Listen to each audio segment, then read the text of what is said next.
high school football. From AVC Sports. On WILE FM, Byesville, Cambridge. And welcome everybody to Sam Hatfield Stadium here in Philo at Duncan Falls as the 4-4 Philo Electrics and head coach Dirk Lincecum host the John Glenn Little Muskies, head coached by Matt Edwards. 5-3 record for the Little Muskies so far this season. The Philo Electrics trying to bounce off a couple of very difficult losses to arguably the two best teams in the league, Sheridan and Tri-Valley, in back-to-back weeks. And the Muskies have been in cruise control for the last couple of weeks since back-to-back losses to Sheridan and Meadowbrook, wins against Morgan and Riverview in the last 2 weeks. And the Muskies will be tested here tonight by a very solid 4-4 Philo Electric football team here at Sam Hatfield Stadium. Beautiful night, beautiful weather, senior night festivities going on here at Philo. Tons of seniors on the football squad, cheerleaders and band members, and they're being honored right now. Todd Worley will be joining me here at the end of this break. We'll take our pregame timeout here on 97.7 FM and on YRPtv as our pregame coverage from Duncan Falls will continue after this. Find top talent for your team. Action Total Staffing has you covered. Whether you're job hunting or hiring, our expert team connects the right people with the right opportunities. Locally owned and operated since 1994, we are located at 2239 Maple Avenue in Zanesville. Call us at 740-450-8411 or visit our website at actiontotalstaffingohio.com. Job opportunities in Zanesville, Frazeysburg, Coshocton, Cambridge, and Byesville. Stop in and get your career in gear at Action Total Staffing. Looking for reliable insurance that fits your life? Look no further than Allen Hunter State Farm in Cambridge, Ohio. From auto to home to life insurance, we offer a range of options tailored to your needs. With our friendly, knowledgeable team, you'll get the protection and peace of mind you deserve. We're dedicated to being there for you, just like a good neighbor should. Call Allen Hunter State Farm today and discover how we can help you safeguard your future. Call 740-439-5385. Like a good neighbor, State Farm is there. Today is the day you make changes, the day you have looked forward to, the day you take a step to see the you before addiction. And it all starts right here at The Residence, an in-bed facility that designs your recovery to your needs, 24 hours a day, 7 days a week. I'm Crystal Reynolds for Cedar Ridge Behavioral Health Solutions. Our approach is personal, and it is as individual as your needs. We are here for you. Call 855-692-7247. Custom Vehicles of Zanesville is the local spot for all car, truck, marine, and RV accessories. From remote starts, heated seats, stereo equipment, lift kits, WeatherTech products, tonneau covers, toolboxes, strobe lights, Rhino lightings, Z-Bart rust proofing, and undercoating. If it can be found online, they can get it. Stop by their showroom today and see how they can use their expertise to enhance your vehicle. Your local real truck preferred dealer. Custom Vehicles of Zanesville, 3619 Old Falls Road, customvehicleszan.com. Experience luxury and power like never before with the 2024 Explorer, available now at Doane Ford. With its sleek exterior, 3.0-liter EcoBoost V6 engine, and low miles, this Explorer is ready for any adventure. Relax in light sandstone leather seats while staying comfortable with heated and ventilated front seats. Plus, enjoy the premium technology package featuring a 14 speakers and B&O sound system with twin-panel moonroof. Don't miss out on this exceptional driving experience. Visit Doane Ford today, located at 66870 Belmont Morristown Road, or visit them online at DoaneFord.com. There's something about a fresh haircut from the friendly, skilled stylists at Great Clips that just makes life, well, greater. The sun shines brighter, your step feels springier, even your jokes are funnier. And the best part? When you use Great Clips online check-in, you can get in for a haircut without having to rearrange your day or your budget. Download the app today and start feeling that much greater in just a few taps. Great Clips. It's gonna be great. Greg Motor Sales, located at 2840 South River Road in Zanesville, would like to wish all the local high school athletes good luck with their upcoming season. At Greg Motor Sales, they sell used cars starting at $39.95 and up and have financing options available. If you're looking for your next affordable and reliable car, give Greg Motor Sales a call at 740-454-7060 or visit their website, gregsmotorsales.net. Hunters, shooters, and gun collectors, bring your whole family to an evening of fundraising and firearms at the Guernsey County Sportsman Association banquet on Saturday, October 19th. There will be lots of guns and merchandise in their raffles and live auction. 100% of the proceeds benefit local youth shooting sports groups. That's Saturday, October 19th at Jurassic Park. Doors open at 5. Tickets are just $50 for adults and $15 for youth 17 and under. For more information, call Scott 740-801-1900 or go to yssff.org. For exceptional auto body repairs, visit Mikey's Auto Body at 1934 Neal Avenue. We're a faith-based company offering 20 years of trusted experience. Enjoy up to half off your deductible with seamless services with all insurance providers. Count on our skilled team for high-quality, honest repairs. Drive with confidence. Choose Mikey's Auto Body for all your repair needs. Give us a call today at 740-319-1550. Patrons Buckeye Mutual Insurance Company is a proud supporter of high school football.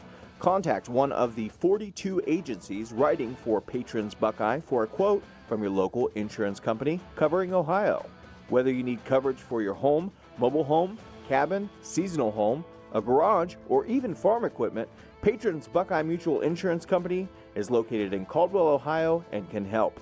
Visit our website, patronsbuckeye.com. At People's Bank, we're more than just a bank. As a community bank, we are committed to where we work and live, giving back to the organizations you care about through sponsorships, donations, and volunteer hours. When you bank with People's, you're not just a client, you're part of a community of neighbors helping neighbors. People's Bank, working together, building success. Member FDIC. Visit us at pebo.com. Shriver's Pharmacy is a proud supporter of Ohio high school sports, wishing all area athletes, coaches, and parents a healthy and successful season. When you play, play with heart. Local and independent since 1979.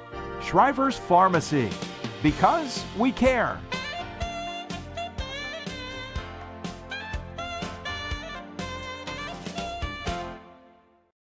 97.7 on your FM dial. We're WILE FM, Byesville, Cambridge.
Dave Davidson and Todd Worley back to WILE FM 97.7 and on YRPtv. Glad you're with us here for this week number 9 already here, Todd, of the high school football season. It seemed like you and I were paired up in the season opener.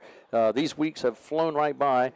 John Glenn comes into this one here, partner, at 5-3 on the season. They are back in the win column, but against teams that they had no problem with defeating.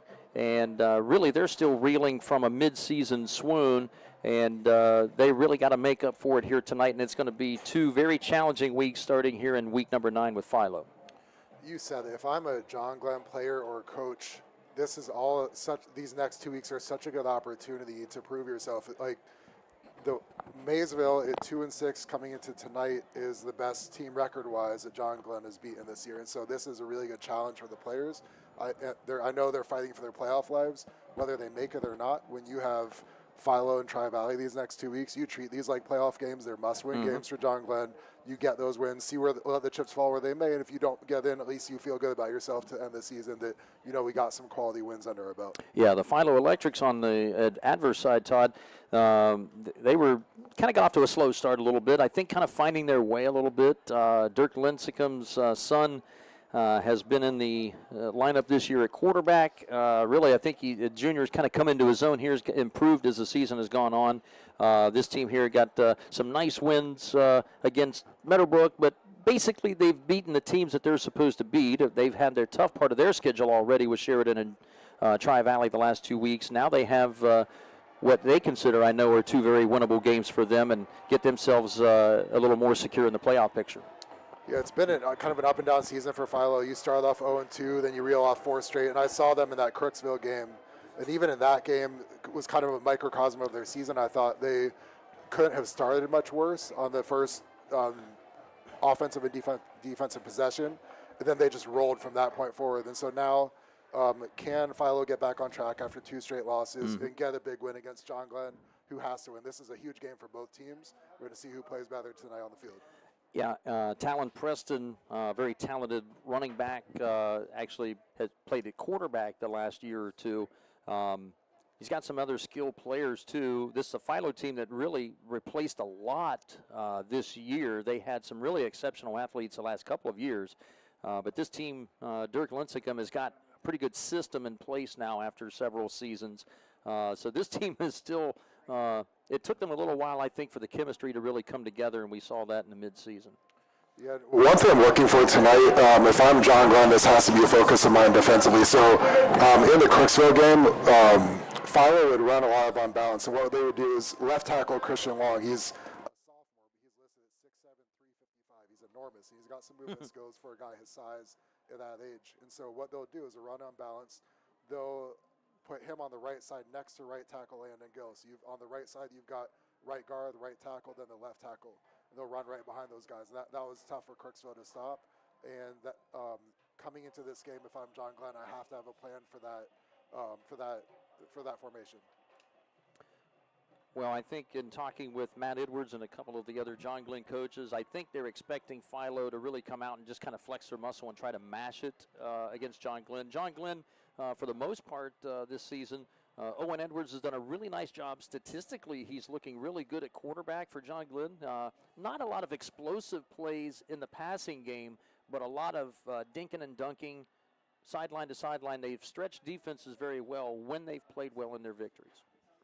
That's big, and it's going to be interesting to see. I know defensively, can Philo stop the run? Offensively, can John Glenn establish a run to where you're staying ahead of the 6? You're not putting too much stress on your QB to have to make plays in long yard situations. I think that's key tonight.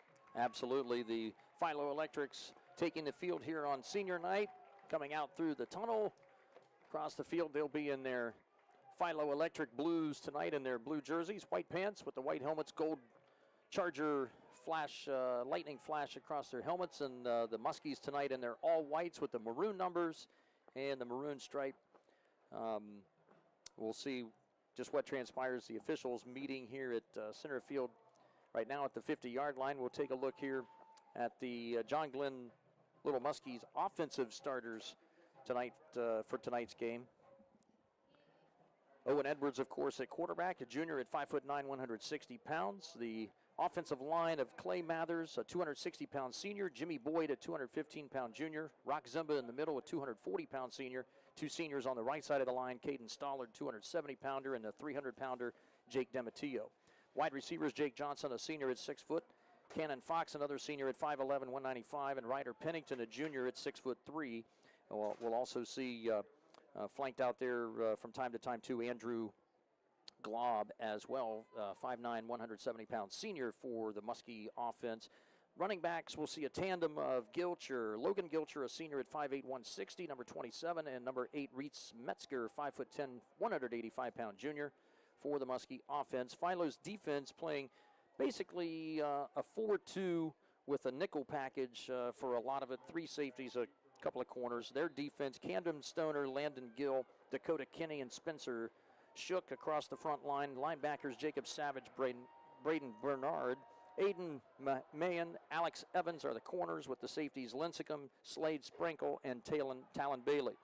Kickoff here brought to you by Valentine Insurance. It's taken by Reese Metzger as he squirts out toward the right side across the 30. Got tripped up with a shoestring tackle and nearly broke that one across midfield for big yardage. And it was Corgan Goldine, the junior, was able to trip him up and keep that one from a big return here for Metzger, but a nice one and still getting close to 25 yards.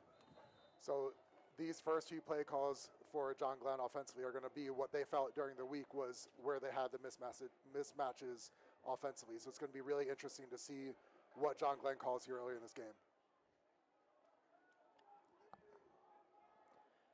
From the pistol set, Owen Edwards with Gilcher to his left side. Ryder Rock comes in motion. They run the draw right up the middle, and there's Gilcher breaking free down the right sideline. 30, 25, 20, and inside the 20 to the Philo 15. Ryder Rock comes in motion. They run the draw right up the middle, and there's Gilcher breaking free down the right sideline. 30, 20.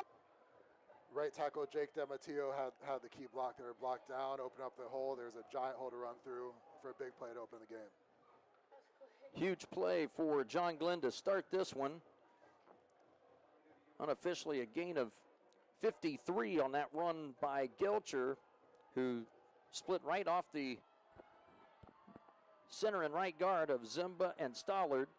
And the fake handoff as Owen Edwards keeps it himself around the left end with the keeper inside the 10, close to the 5. Another WB Green first down to the 4. First and goal, Muskies. As Owen Edwards with a nice play action fake to Metzger after breaking off a big run a moment ago. Early in this game, you like the swagger that John Glenn's playing with right now, and a bit of a concern that Philo isn't coming out with more intensity right now. Let's see if they can bounce back on this play. Well, 2 big plays, 2 first down plays, 53 yards, and that one going for 11 yards from the quarterback Edwards. 11-15 and counting first quarter. Muskies looking to draw first blood. Handoff. Logan Gilcher piled up around the left side of the line, gets to the 1. Second and goal coming up for John Glenn after a 3-yard pickup for Logan Gilcher. So right now I'm thinking defensively, second and goal from the 1-yard line. Everybody's got to come off the ball, have to stay low, have to beat blocks, and the second level, third level has to come downhill and read your keys fast. In motion is Cannon Fox. The handoff is to Gilcher around the left side of the line. Starts left, cuts it back, spins to the middle, and has a Muskie touchdown. Just like that, 10:38 to go in this first quarter. And Logan Gilcher caps it off with a 1-yard TD score. Nice run there by Gilcher. The Philo defense actually did a pretty good job bottling that thing up. And then Gilcher, as a running back, especially when you're in traffic and short yard situations, you have to run with bent knees and dropping your pads, and that's exactly what he did. Enabled him to keep his balance, spin around, and pop into the end zone for the touchdown. Point after attempt here by Will Nikolazakis. The left footer pounds one right down the middle, and a good hold by Owen Edwards. Muskies 7, Electrics nothing right out of the gate. 67-yard drive to start this ball game. You couldn't have asked for a better start here for the visitors. It really was. Muskie, for John Glenn, this is exactly how you want to draw it up. And this is such an interesting situation right now. So I saw Philo at Crooksville, and the game began pretty much as poorly as Philo could have imagined. But then they bounced back. There was no quit. There was no panic in their guys. They just kept playing, kept believing, and then all of a sudden the tide turned, and they never looked back. And so this is going to be interesting to see. Can Philo respond the same way again here after getting punched in the mouth in the first minute and a half of this game? For sure. We want to thank our WILE and YRPtv sponsors for tonight's game. Valentine Insurance, Cedar Ridge Behavioral Health Solutions, Allen Hunter State Farm, West 40 Auto Sales, Patrons Buckeye Mutual, Greg's Motor Sales, Guernsey County Sportsmen's Association, Action Total Staffing of Zanesville, and Guernsey Muskingum Electric. And the Philo offense that will take the field from scrimmage here in just a moment. We'll run over their offensive starters here right now. Across the front, sophomore Christian Long, 355-pounder on the left side, with Cameron Wheeler, a senior at 295. Number 58, the center, Tyler Looker, 230-pound senior. Braden Bernard and Landon Gill will be on the right side as this Valentine Insurance kickoff fielded by Philo at the 15-yard line, and scampering up the field is Aiden Mayan with a return of 12 yards up to the 27. Good coverage down the field by the Muskies special teams. The wide receiving core for Jack Lincecum's Electrics. Alex Evans, a senior at 6'1", Aiden Mahan, a junior at 6'2", and Talon Bailey will be a senior, 5'7" at the flanker spot. Camden Stoner is the tight end, number 88. And, of course, Talon Preston in the backfield, 6'1", 185-pound senior back, who will be flanked behind a fullback, this time out of the I formation as they start with a couple of tight ends and the I. And Preston carries off the left tackle, trying to follow that big 355-pounder, Todd. Gets a couple of yards up to the 29-yard line, but a good penetration by the Muskie D. Exactly. If I'm playing in defense against Philo and I'm lined up to Christian Long's side, I'm expecting the ball to come to me on every run play. And unfortunately, he's down right now with an injury. Yep, that's Christian Long, the big guy that's down right now. Go ahead. Right there on that play, he was able to create displacement on the 3 technique, but then Andrew Glob came downhill and made a nice play for a short gain for John Glenn. You have to think John Glenn's defense is prepared for that, knowing Philo wants to go run behind that big guy as much as possible. The Muskie defense, basically a 34 base for the most part. Tanner Whiteman, the nose tackle in the middle. Siren Arrington and Kean Barton are the defensive ends. Barton number 70 and Arrington number 25. This is for our YRPtv listeners watching on the live stream. Of course, folks on radio, we know you can't see the numbers, but that's why we're giving the numbers here right now. The linebackers on the outside, number 83, Cash Paisley, a sophomore. Gavin Garber, number 14. Is in the lineup too. At the other outside, one of the other backers, a 200-pound senior, Charlie Cameron, inside backer at 5'11", sophomore at 185 pounds, and Walker Ladd, 6 foot, 180-pound senior. The other in the secondary, Cole Robinson, number 11, and Jake Johnson, number 15. Robinson, I believe, leading the team in interceptions this year with 4 or 5 of those. And the safeties, number 16, Andrew Glob. And I call him the big little man, number 2, Chris Wise, who is one of the, maybe the most solid tackler on this defense at 5'7" and a $140 soaking wet. You know what, though? It's so much of it comes down to your heart, though. And if you've got that heart and that physicality about you, you can often play so much bigger than your size. Well, he does just that. He is an animal out there on defense, and they'll need him here tonight. Clock stopped at 10:14 to play first quarter. Good to see the big fella, Christian Long, the sophomore left tackle, kind of favoring that. Looks like a left ankle he was favoring as he comes off the field. He does come off under his own power, so probably just a stinger, maybe just something that got twisted underneath that pile of manhood around the spot of the tackle. 2nd down and 8 coming up from the 29 now as Philo resumes, and they're going to stick with that double tight end set. And the lone wide receiver looks like it's Aiden Mahan out there on the wide right side. Backs in the offset I. Under center is Lincecum. Delay handoff. This is Preston again. Stiff arms a man behind the line of scrimmage. Wise had a shot at him, and then he takes a serious pop from safety Andrew Glob, who laid a lick on Preston, but not until Preston picks up a first down and a gain of 9. A WB Green first down, the first one for the Electrics. That was a heck of, like you said, that was a heck of a shot there by Andrew Glob. Like the way he's coming downhill with aggressiveness and physicality and confidence early in this game for the John Glenn defense. So John Glenn, a couple of first downs on their drive. Philo gets their first one and a new set of downs at their own 37. 2 minutes gone here in this first quarter. 7-0 Muskies on top, scoring on their opening drive in just 3 plays. Preston, the handoff out of the eye. John Glenn bottles that up big time.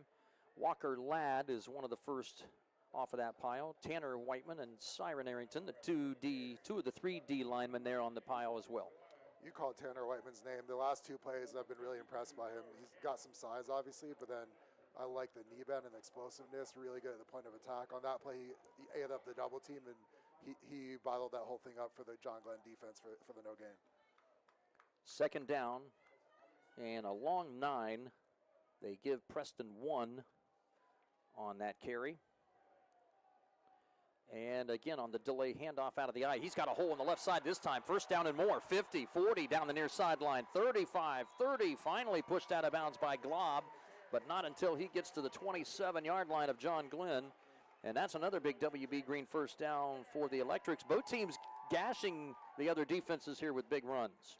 They are, and I think the key to that, Talon Bailey's a heck of a player on both sides of the ball. And right there, he was the one with the key block on the perimeter to turn that from a 5-yard gain into a big gain, and then for Philo to make a big play offensively there. And 35 yards on that run by Preston.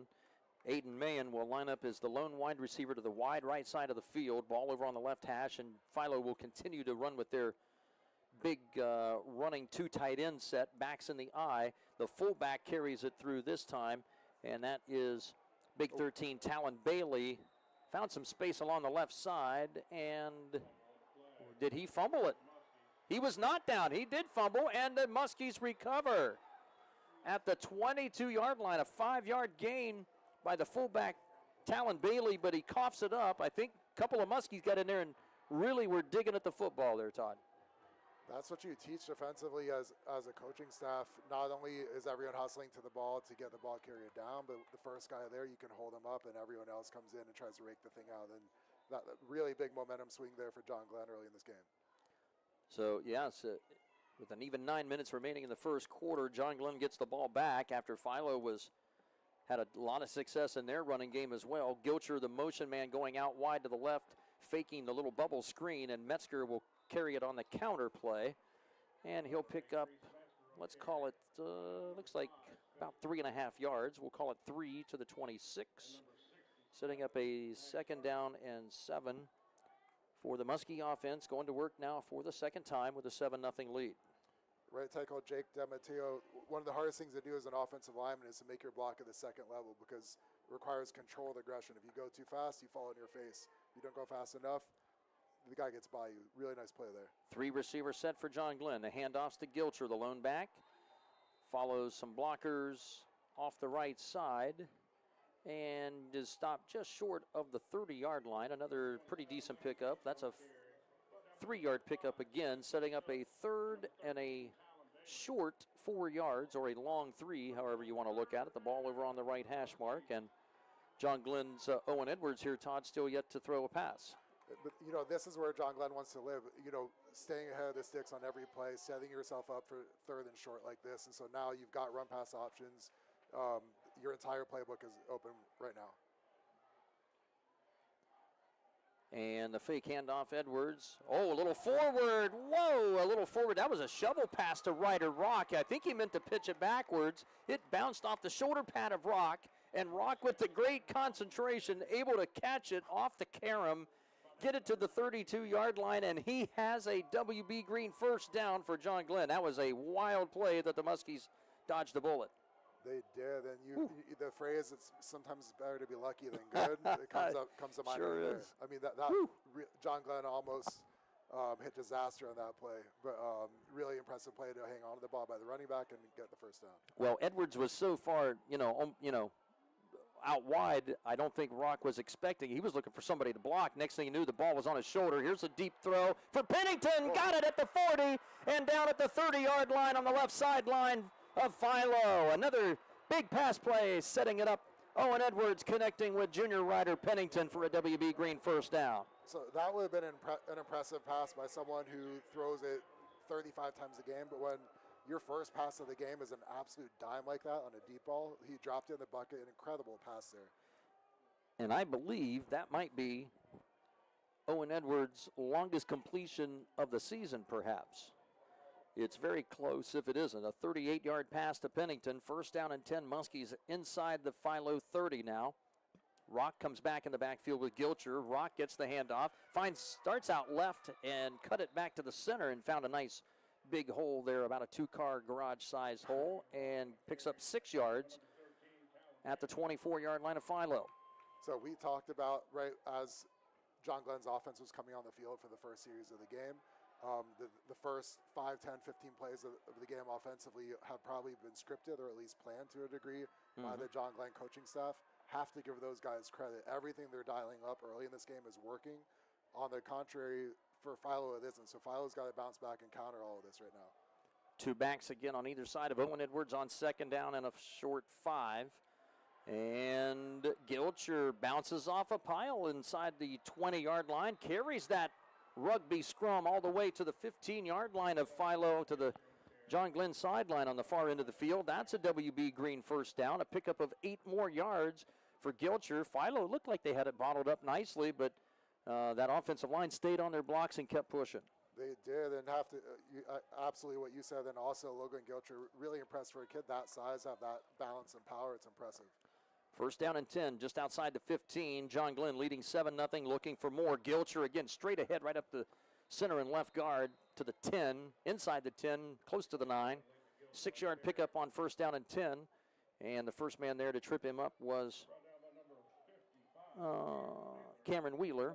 He's actually in there playing defense. He's not normally in there playing on the starting defense, but the defensive tackle makes that stop, but Gilcher picks up 6 more.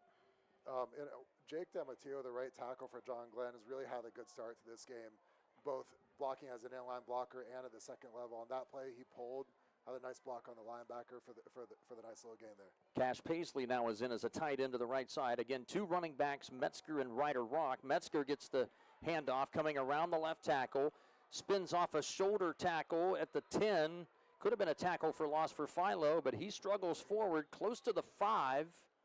I think he'll be short of the first down by maybe a half yard or so, just beyond the 6-yard line. Again, another great running effort by Metzger to having yards after contact. It has been. And if you know, we're over 7 minutes into this game, and John Glenn has been taking it to Philo here. Right now, if I'm Philo, who's going to step up and make a play? It's 3rd and 1. This is a great opportunity to swing the momentum back in our favor. Really big play here for the Philo defense. 3rd down and 1. Muskies fake handoff. Edwards right up the middle with the quarterback keeper. He gets hit around the 3 or the 2 and gets stood up and driven backwards. Oh, look out. Now we got some tempers flaring now. That was big 56 Clay Mathers coming in after the play and really laid a lick on the lineman when he was on the turf. He was really fortunate he didn't get a personal foul there. I know he took some exception to the way that his quarterback was treated on that tackle. I'll tell you what, it's week 9 of the regular season, but this feels like a playoff game. It might as well be a playoff game. Both teams are approaching it that way, both physically and emotionally. This is fun to watch. If you're a football fan, or especially at the high school level, this is where you want to be right now.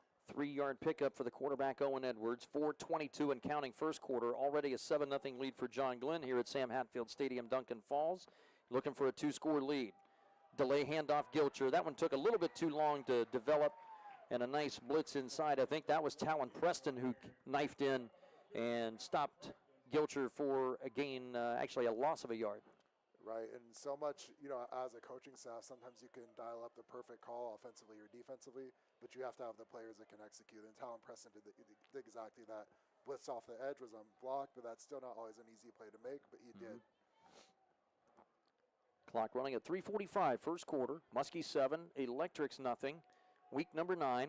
Philo a 4-4 record coming in. John Glenn has a long trail to make up here to get themselves back in the top 16 in the region. They're probably the lowest seeded 5-3 team in the state of Ohio right now as far as playoff points go. We're going to have a timeout taken by the John Glenn Little Muskies on offense.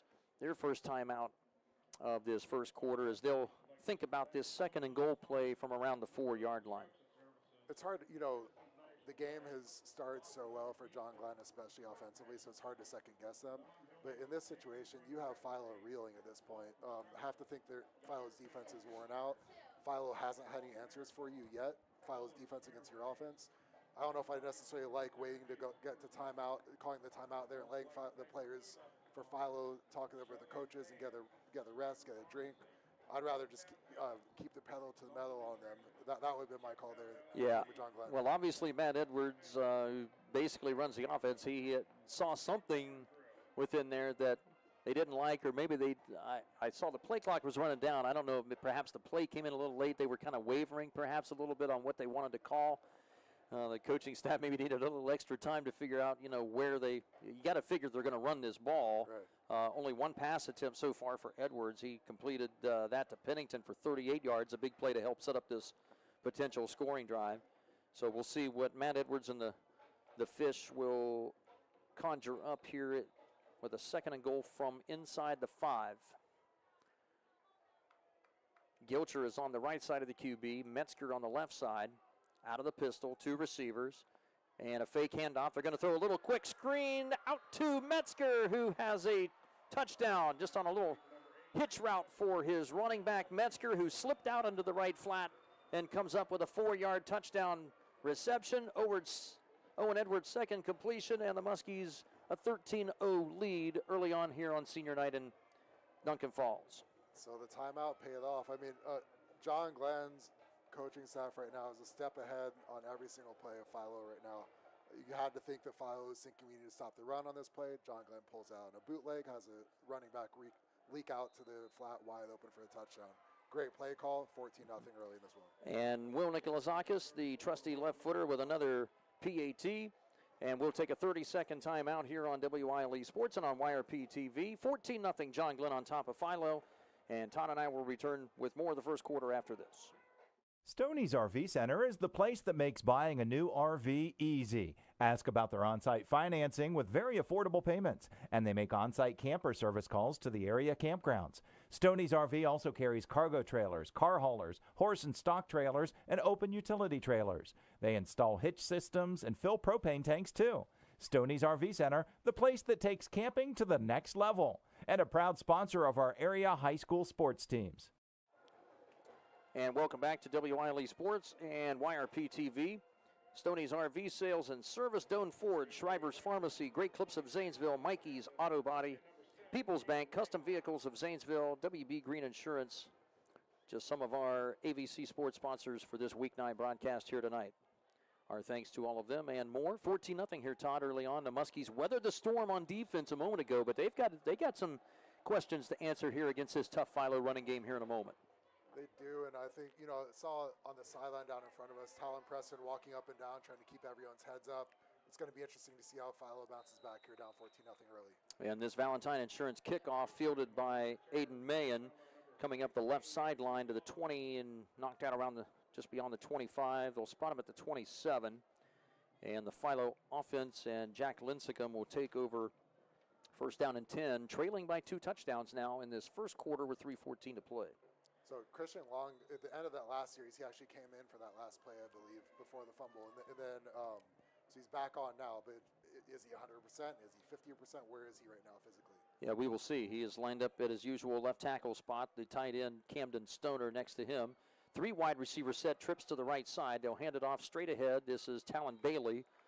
Bailey with that carry, a nice pickup, 4 yards, close to 5, plunging right over the left side of that line with Christian Long and Cameron Wheeler. Newsflash, they're going to run behind the big guy.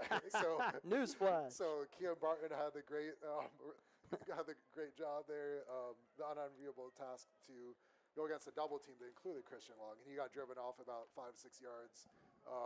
Have to anticipate that's where the ball is going in the running game. Well, Coach Dirk Lincecum, directly after Talon Bailey's fumble to end the last drive, gives it right back to him again and wants to build that young man's confidence as well. And it's a fake handoff. This is Jack Lincecum with the keeper around the right end. A WB Green first down for the Electrics and a pickup of 7 for the Philo QB up to the 40-yard line.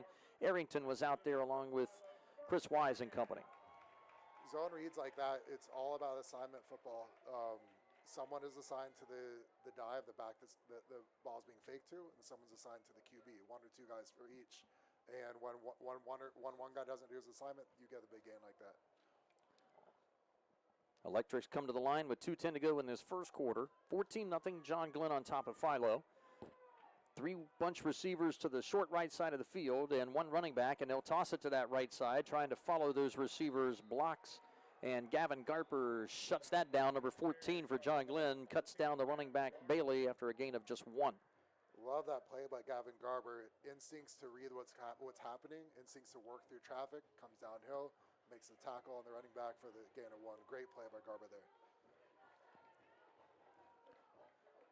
So 2nd and long here. Lincecum can throw for Philo. I'm surprised they haven't put the ball in his hands a little bit more early in this game. It's going to be interesting if and when Philo starts to dial up more passes. Can John Glenn generate some pressure up front? That's going to be big here. We will see soon enough. At the 41-yard line, Philo, 2nd and 9.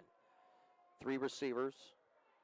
Backpedaling in motion is Talon Preston. The keeper, Lincecum, off the left side. Tripped up again. Garber was right back there in the secondary again. Dylan Fortney, linebacker number 44, is also in the backfield as well. Good to see him back in the linebacker spot. Gain of 1 for Lincecum as he was able to dive forward and get a few inches of forward progress. So Really big play here. Obviously, a 3rd and 8, you're anticipating a pass. Wouldn't be surprised if Philo dials up a screen here just to get their QB an easy completion, build up his confidence, and they've got the backs to possibly make something happen in space to still get the first down. Aiden Mahan, Talon Preston, and Jacob Savage, all receivers to the near side left. Trips formation on 3rd and 8. Good protection. Now Garber flushes him out of the pocket. Lincecum now backpedals, running for his life, gets a couple of blocks in the backfield. Now he's looking deep, heaves it into double coverage, and that's going to be picked off by John Glenn at the 30. Ill-advised pass. Cole Robinson adds to his interception total this season, number 11 for John Glenn, as Lincecum was running for his life. I was about to make another Jim Zorn reference here again. Fran Tarkenton was back there. Somebody, he rolled, circled around and snaked, ran about 40 yards in the backfield, and just got a little too much air under that one.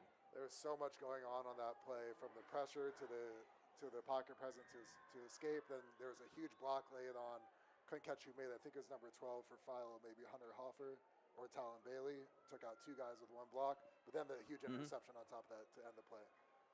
So an INT for Cole Robinson gives the ball back to John Glenn. 14-0 lead for the Muskies. Edwards on the option keeper will tuck it, put 2 hands on the football, and pick up a solid 9 yards up to the 39-yard line, which will bring us to the final play of this first quarter.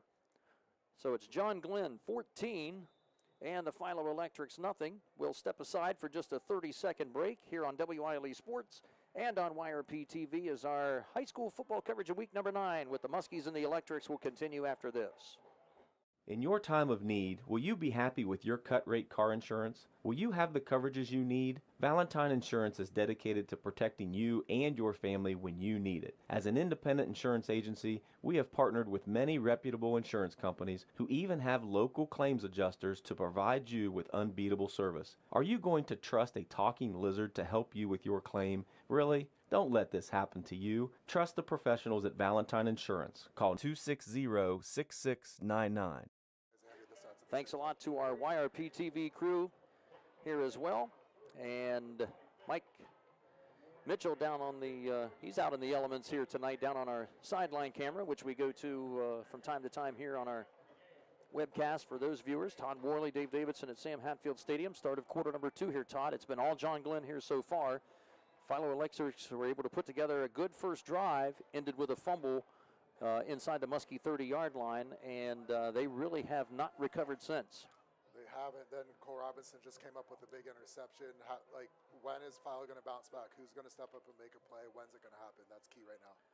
And Philo has got to find a tourniquet to stop this bleeding right now. They are down 2 touchdowns, and John Glenn has a 2nd and 1 now with the playbook open to him at their own 39. 4 wide receivers for Edwards. Draw play, Metzger, big hole left side, cuts outside, nice juke move to the 45, to the 50, spins his way and backpedals to the 46, close to the 45 of the Electrics.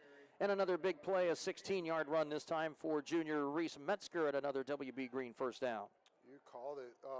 Philo defended that okay at first. Talon Bailey was right there to make a play. Reese Metzger, really nice elusiveness in space. Made a miss and was able to spring a bigger gain because of that.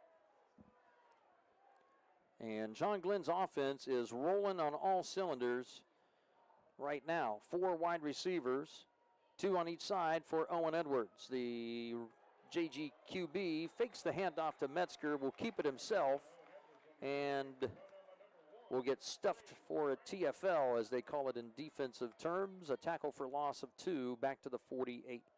Let's see if that's what can turn the momentum in Philo's favor there. Nice play by Slade Sprinkle to come downhill and make a play behind the line of scrimmage.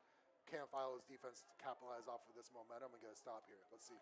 Well, they need one badly for the home folks. Their senior night right now is not a very happy one since this kickoff. A little quick screen out to Tyler Pennington. Ryder Pennington struggles to keep his feet, drags blue and gold tacklers with him past the 40, close to a first down, and in fact he has it.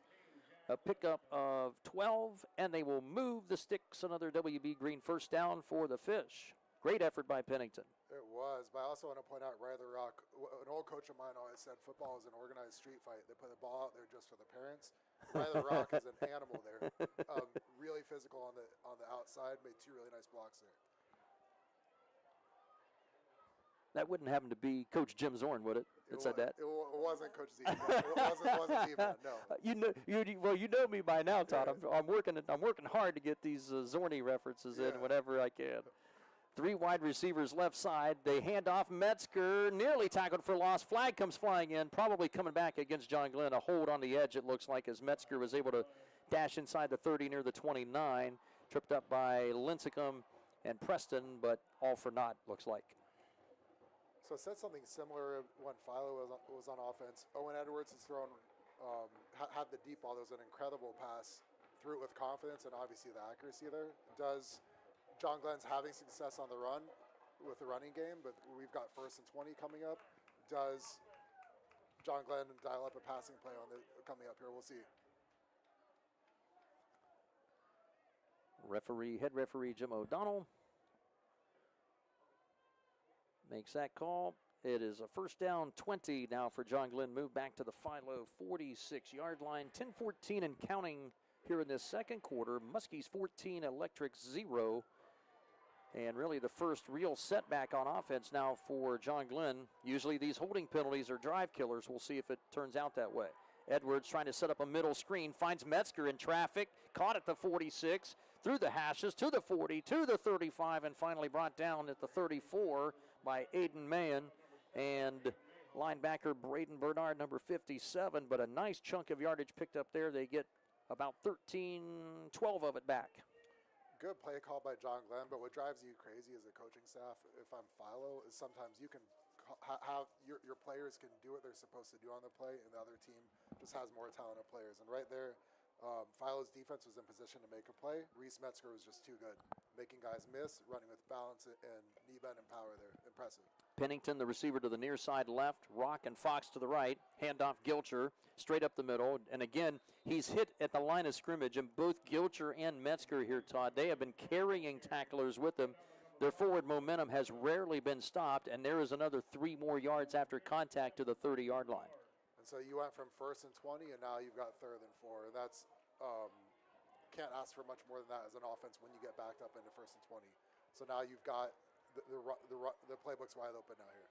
4 wide receivers for Owen Edwards. Junior quarterback has a 3rd and 4 from the Philo 30, nearly jumping offside Philo. Right down the seam, Jake Johnson was open, and Edwards missed him, and he knew it.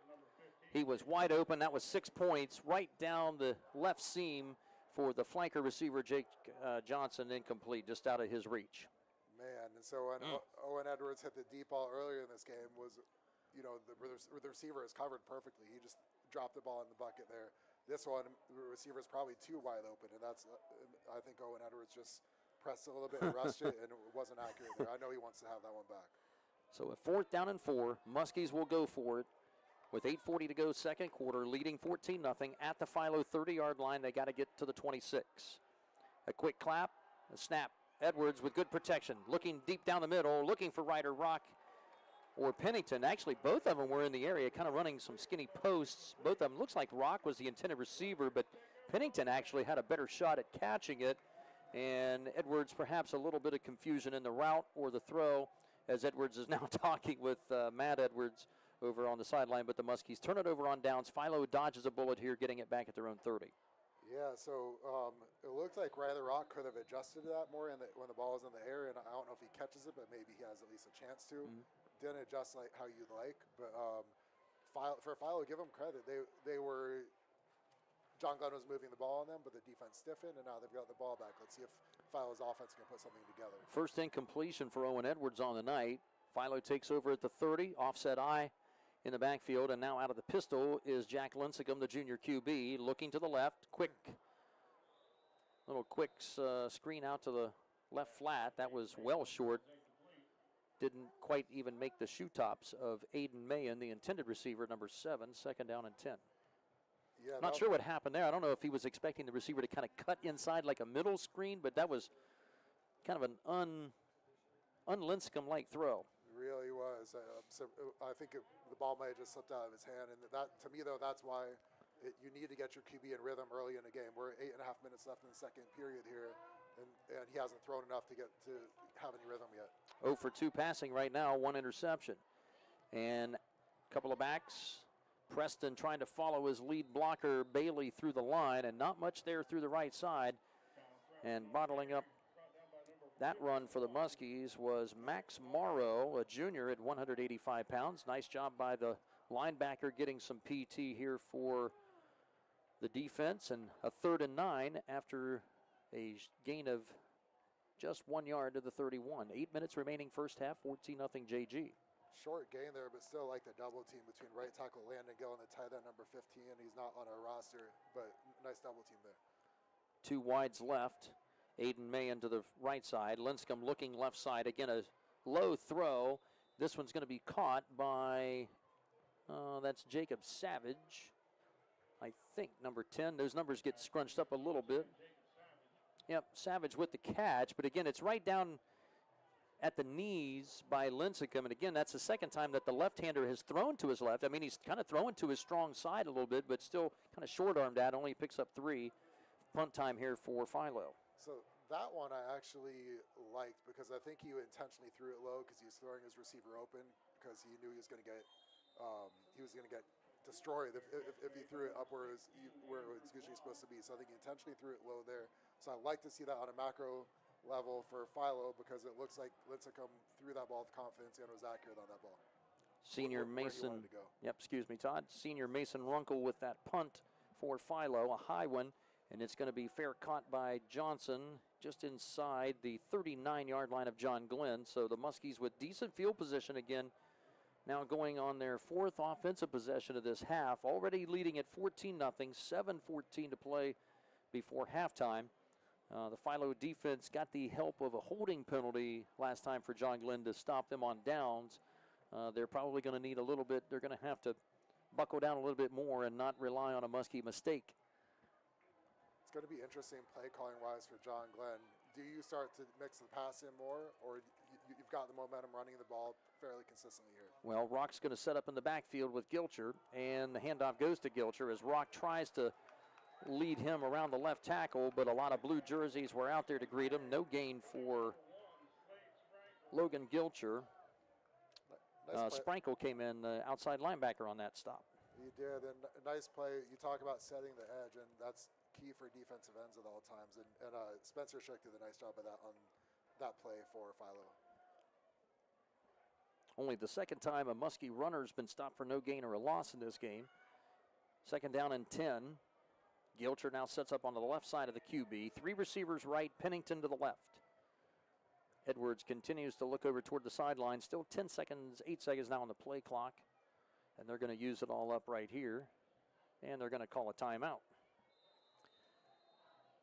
So the play clock down to 1. Matt Edwards wants to talk it over here for the second time. Timeout number 2 for John Glenn with 6:24 to go before halftime. And the Muskies with a 2-touchdown lead here. I'm not sure what...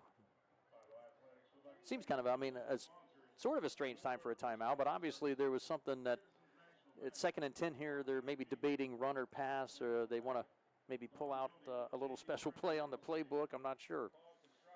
It is interesting right now. So if I'm John Glenn, I'm thinking my defense is playing so well that the last thing we want to do is make a big mistake offensively to give Philo a defensive score or a short field to swing the momentum the other way. So on one hand, really encouraging that Owen Edwards is, that deep ball early in the game, phenomenal pass. He's capable, obviously. At the same time, with a 14-0 lead, with the way this game is playing out so far, with the way Philo's offense is struggling to get into rhythm, can't blame the John Glenn offensive staff if they decide to be somewhat conservative here in this situation. Well, let's see what they dial up on 2nd and 10 after the timeout. From their own 39, 3 receivers right, Pennington left. Now Rock comes in motion to join Pennington on that left side as a 4th slot receiver. And Edwards claps and gives it to Gilcher on a draw play, and it's a huge hole, lots of real estate. W.B. Green first down across the 50 to the 48 of Philo. An easy 13-yard run for Logan Gilcher, and he had enough that you could drive a Peterbilt through that hole. It was a whole offensive line on that play, but Jimmy Boyd, left guard, stood out to me there with a nice block. That is the 9th carry of the game so far for Gilcher. And even though he's had a lot of success, he and Metzger both, that's the first double-digit run for Gilcher on the night. The Muskie run game has had big plays of 11, 13, 16, and 53 already here in a quarter and a half of football. 3 receivers right. Rock again, the motion man. They fake the jet sweep right. They give it to Gilcher right up the gut. And Gilcher with good hard running, those legs churning away, and the Diesel picks up another close to 5 yards as he carried defensive end Spencer Shook with him to the 44 of Philo. So when I played defensive end in college, and we were taught when a guard pulls or a fullback comes and kicks us out, we need to create a train wreck. And Jimmy Boyd pulled around and was blocking Mason Runkle, and Jimmy Boyd got the better of him there, drove him back about 3-4 more yards after contact, and that's what's helping John Glenn move the ball right now. Muskie blockers, they're staying on their blocks, and they're blocking downfield. Under 5 minutes to go. Metzger around the left tackle, another big hole. WB Green first down, Muskies at the 33-yard line.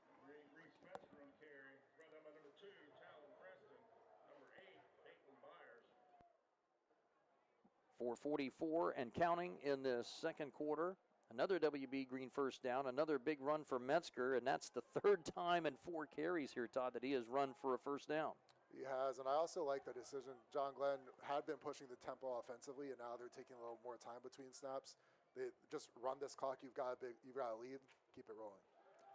And Edwards on the quarterback keeper finds Talon Preston in his path at the 32-yard line as he keeps 2 hands on the football and lives to play another down as he picks up maybe 2 yards around that left end.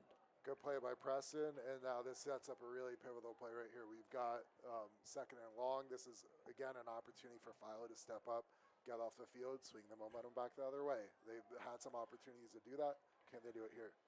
Well, right now, I think John Glenn, with now under 4 to play, they're thinking about just sustaining this drive and just continue to pound it and run this clock. This time Metzger gets the carry. Preston had him for a tackle for loss. He was able to slip out of that tackle, but they held him long enough to get the tackle and a gang tackle. That's Talon Bailey who came up with the football for Philo. They're going to say a fumble, and the Electrics recover. And Talon Preston blew that thing up. He didn't ultimately make the tackle, but he... Yeah. Well, the officials are going to talk here. I'm not sure. Okay, they are confirming it. It was a fumble. The John Glenn coaching staff, some of them are trying to plead that the knee was down by Metzger as Metzger was fighting for extra yardage. That ball popped loose just before he came down, apparently. No replay here in high school football. Right. They're not going to get that advantage, so it's Philo ball at the 32. That might have been the play that swings the game for Philo. Let's see. 14-0 lead for John Glenn. They turn it over on the fumble. Each team now with 1 fumble turnover. 2 turnovers for Philo in this first half. Linscomb throws, and that's a nice scoop catch there, keeping it off the turf. Talon Preston with the grab at the 37-yard line, a pickup of 5. Really good catch by Talon Preston, just like you said. And again, like the way that Jack Lincecum threw him open. The only way he wasn't going to get hit was if he threw it low and outside like that. And that's exactly what Lincecum did. Philo comes to the line with all 3 timeouts. 3:08 to go before halftime, down 2 touchdowns. Lone running back is Bailey. And he'll get the handoff. No, he won't. Lincecum will keep it himself. The junior quarterback around the left end on the keeper may have a WB Green first down, and he does as he gets to the 43-yard line on a pickup of 6. And the stop by Cash Paisley, number 83. As a QB at any level, you always have to recognize defining moments, and Jack Lincecum coming back on the field here. You're down 14-0. You're thinking, man, my defense just created a turnover. This is our time now. We have to do something now. And now the ball's in his hands. Let's see if he can keep moving this Philo offense down the field. 2 wide receivers right, 1 to the left for Lincecum, and Bailey, the handoff to the lone running back. And Kean Barton had him wrapped up behind the line of scrimmage, but good momentum by Bailey, who had some leverage on him as Barton, the defensive end, stops him for a short 2-yard gain. Timeout is taken by the Electrics, their first of this half, with 2:21 to go in this second quarter. 14-0 John Glenn on top of Philo, but the Electrics have moved the ball here at times in their running game. Passing game has obviously struggled a little bit, just 1 for 3 and an interception here for Lincecum. I mentioned him earlier in the game. Defensive tackle Tanner Whiteman is an absolute force inside. And Philo's having so much trouble. Block Whiteman with one guy, block Whiteman with two guys. You could probably block him with three guys. You're still not moving that guy. Like the knee bend, like the play strength, and like the hands there. And so Philo, I think, realizes that now. The ball has to be run away from him at all times. We want to thank our WILE and AVC Sports YRPtv sponsors for tonight's game. Allen Hunter State Farm, Guernsey County Sportsmen's Association, Greg's Motor Sales, Action Total Staffing of Zanesville, Guernsey Muskingum Electric, Cedar Ridge Behavioral Health Solutions, Patrons Buckeye Mutual, West 40 Auto Sales, and Valentine Insurance. So the question now is, what does Coach Dirk Lincecum and the Electrics offensive gurus draw up here with a 2nd and 8? They've had a lot of long second down situations here for most of this half, other than the opening drive in which they busted out a big run of 35 yards. It's been a struggle. 3 wides to the wide left side of the field. And the fake handoff is Lincecum again on play action. Will keep it himself. Big hole. He's got some space. Left side, first down for the Electrics. Past the 40 of John Glenn to the 36 before he is met there again by Cash Paisley and Chris Wise. Oh, penalty flag is down outside edge on that left side, and that does not spell good things for the home team. Tough break in terms of the penalty there for Philo, but this seems like the Jack Lincecum drive, both with his arm and legs. Well, and that penalty there, Todd, that's on the wide receiver on that outside, because there was nobody else out there for about 10 to 12 yards outside that seal. You have to think it was on that receiver just getting those hands on the outside of those shoulder pads. I think he had Jake Johnson maybe locked up to free Lincecum for a big first down run. That'll do it, right? It sure will.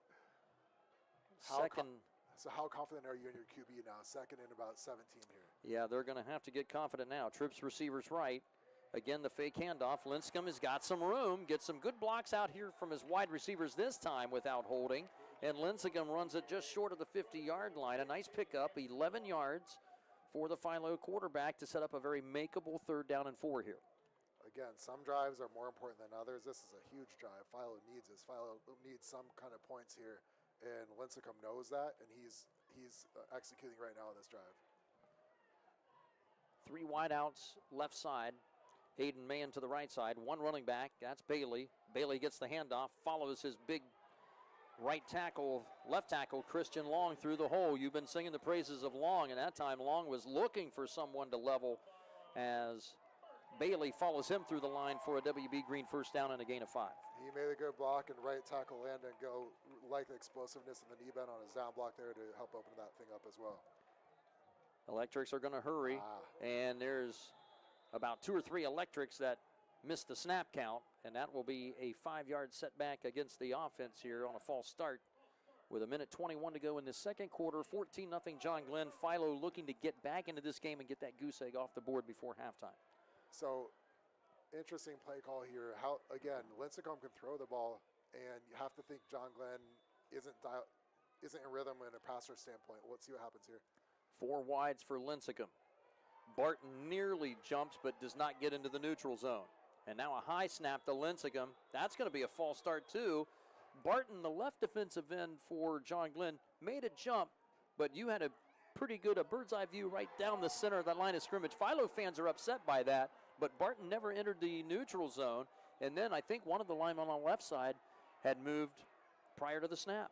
Yeah, if the ball doesn't get snapped, then it's not offsides anyway. So that's up to the center to snap the ball. He didn't. And then once the defensive end got back onside, then after that, Philo jumped. And so that, Philo, you've got momentum. You're moving the ball.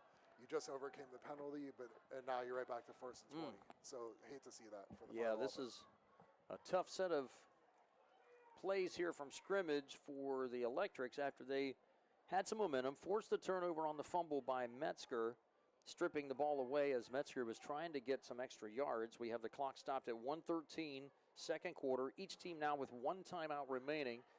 And Philo is that time clock starting to be an enemy of theirs here on this drive as we have a nearly pale yellow full moon just off to our left side of the press box over here. And what I was getting at earlier is when you're a defensive line and you're playing against a team, an offense that runs the ball so much, when they do decide to throw the ball, it's hard you're not dialed into rushing the passer, and so it's going to take you an extra step or two to convert to your pass rush. So I think right now you've got Lincecum who can throw the ball. You have to think that John Glenn has been playing against the run the whole night for the most part. To me, I think this is a really good opportunity with a time and score situation in the field position.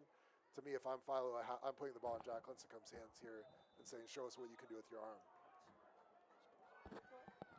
Philo back to action now with 4 wide receivers, 1:13 to play, and a first down and long after the 2 penalties. Lincecum running for his life, escapes a tackler, gets a block, comes to the near sideline. He's going to get across the 50 before being dashed out of bounds by Walker Ladd. That was a tremendous effort by the quarterback Lincecum to stay out of real danger right there and is able to still pick up close to 7. Great pocket presence and movement skills by Lincecum, and absolutely outstanding block by running back Tylen Bailey, because that was about to be disaster on the QB, and then Bailey protected them there.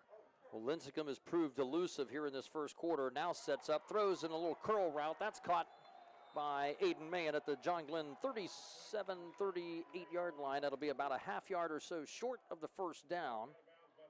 He is able to get out of bounds. Actually, he reversed course, is going to run backward to get out of bounds. So that's actually a pretty smart play by the receiver right there. So they'll be 3 yards short of the first down, but the clock stops with 59 seconds and just 1 timeout. You figure it's 4 down territory too, and I like the way Lincecum threw that with confidence and poise, and he's dealing on this drive right now with his arm and legs. 4 wides for Lincecum on 3rd and 3. Looking over the middle. And a little bit of a low throw for Aiden Mahan. A little bit behind him, not a great throw. Mahan at about 6'2", not able to get down to the turf quite as well as maybe one of his 5'7" or 5'8" receivers might have. Right, and just as I sung Jack Lincecum's praise, that's a bad miss there. That's an easy completion on a slant where my receiver's open in the quick game. Have to make that completion there, especially in this situation when you're trying to drive down to get a score before halftime. So a 4th down and 3, Philo from the John Glenn 39-yard line. Under a minute to go in this first half, down 14-0. They need a first down here in the worst way. 3 receivers left, 1 to the right, Mahan. Lincecum looks over the middle and nearly deflected, but it's caught by Preston at the 20 to the 15, 10, and dragged down from behind at the 7 of John Glenn. WB Green first down, Electrics, 32-yard pass play. The Jack Lincecum drive continues. That was an absolute heck of a passer. Charlie Cameron, the linebacker, number 52, I think he thought he had an interception. That ball either sailed right through his hands, but either way, it's a completion to Preston. Great concentration by the Philo receiver. It was, and about as accurate as you can put the ball by Lincecum.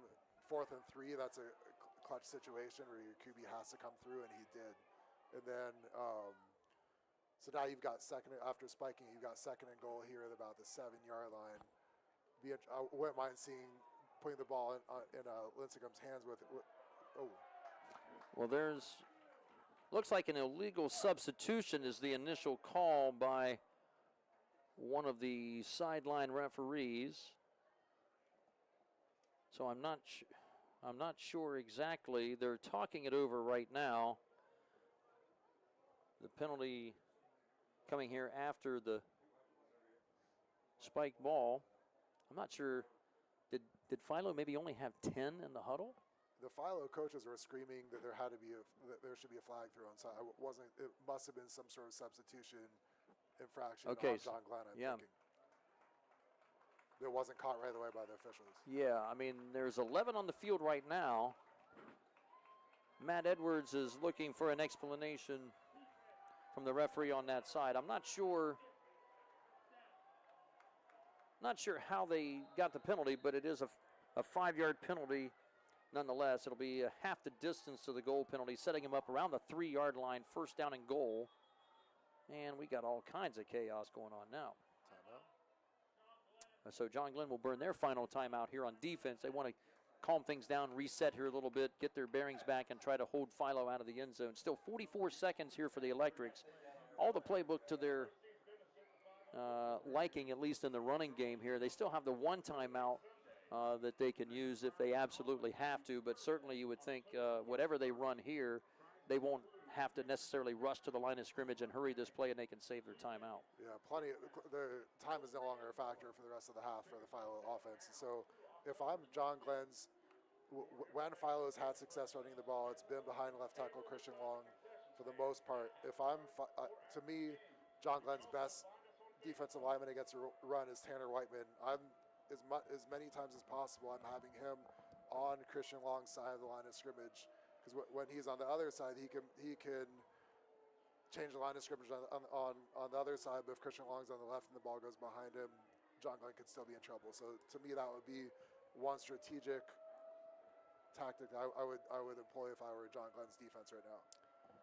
And then if I'm Philo's offense, I wouldn't mind seeing, they've had some success with Jack Lincecum running it in the zone read. To me, that is an obvious call right now. I think you either score or get close to it. And then one more thing to add, against Crooksville, Philo love the QB sneak and short yard situations. We'll see what they do here. Yeah, offset I with two tight ends to the right side.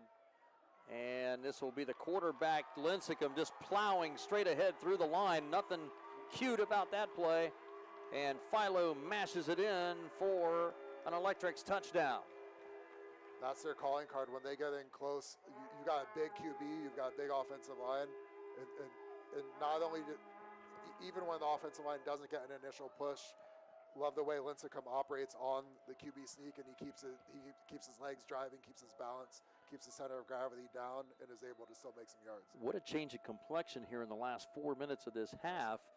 Muskies 14-0. We're driving again deep in Philo territory. They force a fumble from Metzger and then turn it into a touchdown. I think the kicker perhaps moved early on a false start, if you can believe that.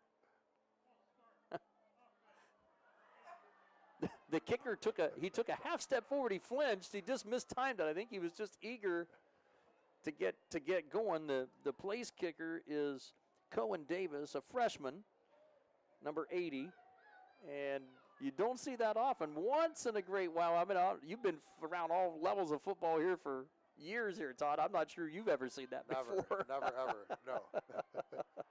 False start of the kicker.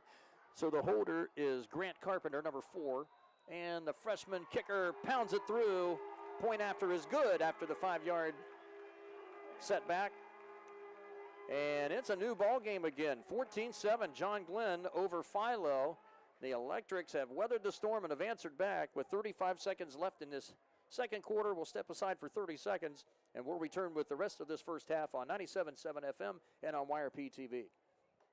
How can you select from insurance companies offering you lizards or ducks? When it comes to protection for your home and auto, you want a company that provides quality insurance products and personalized, fair, friendly claims service. WB Green Insurance represents Westfield Insurance. Their reputation is based on sharing knowledge and building trust. Westfield has been around the neighborhood over 150 years. WB Green Insurance welcomes the opportunity to quote your home, car, and business insurance. Don't be fooled by lizards and ducks. Call 439-1329. And thanks a bunch again to our YRPtv crew on YouTube and on 97.7 FM. Dave Davidson, Todd Worley, 14-7, John Glenn. Big swing of events here on senior night in Duncan Falls here for the home standing Electrics. And I'm about to drop the worst pun of all time here, but the atmosphere in here is electric. And the way we said it was 14-0, John Glenn's driving, the Philo defense forces a fumble, and then that's when the offense finally gets into rhythm. Jack Lincecum gets into rhythm in the running game and passing game. You saw this offensive line after they came off the field, scoring the touchdown on the QB sneak. You've got Cameron Wheeler showing a lot of emotion, Braylon Bernard, Christian Long. These guys are fired up. They believe now. This Valentine Insurance kickoff by the freshman Cohen Davis from the 40. It'll be a squibber. It'll bounce and bounce and bounce. Finally scooped up. Ryder Rock at the 23. Comes right up the right side of the field to the 36-yard line. 13-yard return for Ryder Rock. Clock showing 30 seconds before halftime. Muskie offense out of timeouts. In this situation, man, you'd like to have something to swing the momentum back your way if you're John Glenn, but without any timeouts. To me, this is probably a situation where it makes sense. Maybe you dial something up in the quick game or a screen pass to see if someone can bust something open. But otherwise, I wouldn't mind just running the clock out here, get back into the locker room, and just regain your poise and regain your confidence heading into the second half. Philo has picked a good time to score. They get the second half kickoff, too, to start quarter number 3. So right now it looks like the Muskies are going into first half victory formation here. They'll just take a knee as Edwards 3 yards back behind the line of scrimmage. Philo will not elect to use their final timeout here as the final 20 seconds will roll off of this clock. John Glenn and Philo will be content to head to the locker rooms and regroup. And the halftime score, JG 14, Philo 7. Your thoughts on the first half here? Oh, man. If you're John Glenn for the first 18 minutes or so, you feel like you have everything under control in all 3 phases, and then everything changes on the one fumble. Yeah, like, oh, crap, we're only up 7 points now. Exactly. Yeah. And then Philo gets the ball first to start the second half. And not only that, but for the first quarter and half of this game, Jack Lincecum, Philo wasn't throwing the ball much, and when they did, he wasn't throwing with confidence or accuracy. And now you can tell he something has clicked. He's got some confidence. He's also running the ball with confidence. He's got some juice to him too. And then this offensive line is more fired up.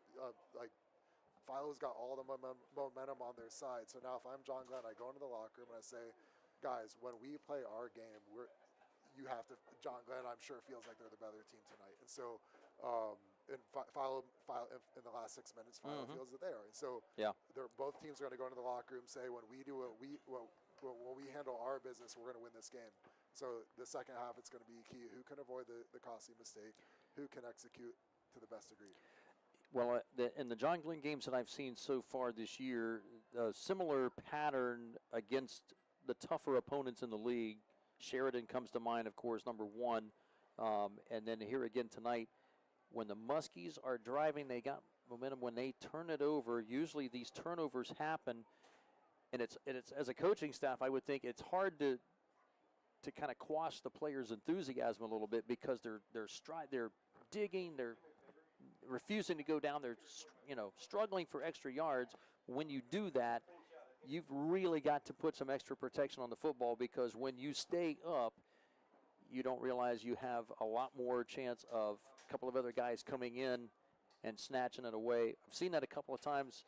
The fumble at the 4-yard line against Sheridan this year, a fumble again on a drive, which, it may have resulted in, may have at least 3 points, even if they had stalled out with the good foot of Nick Lazakis. But boy, some of these fumbles in particular for John Glenn, boy, these have really come at inopportune times for them.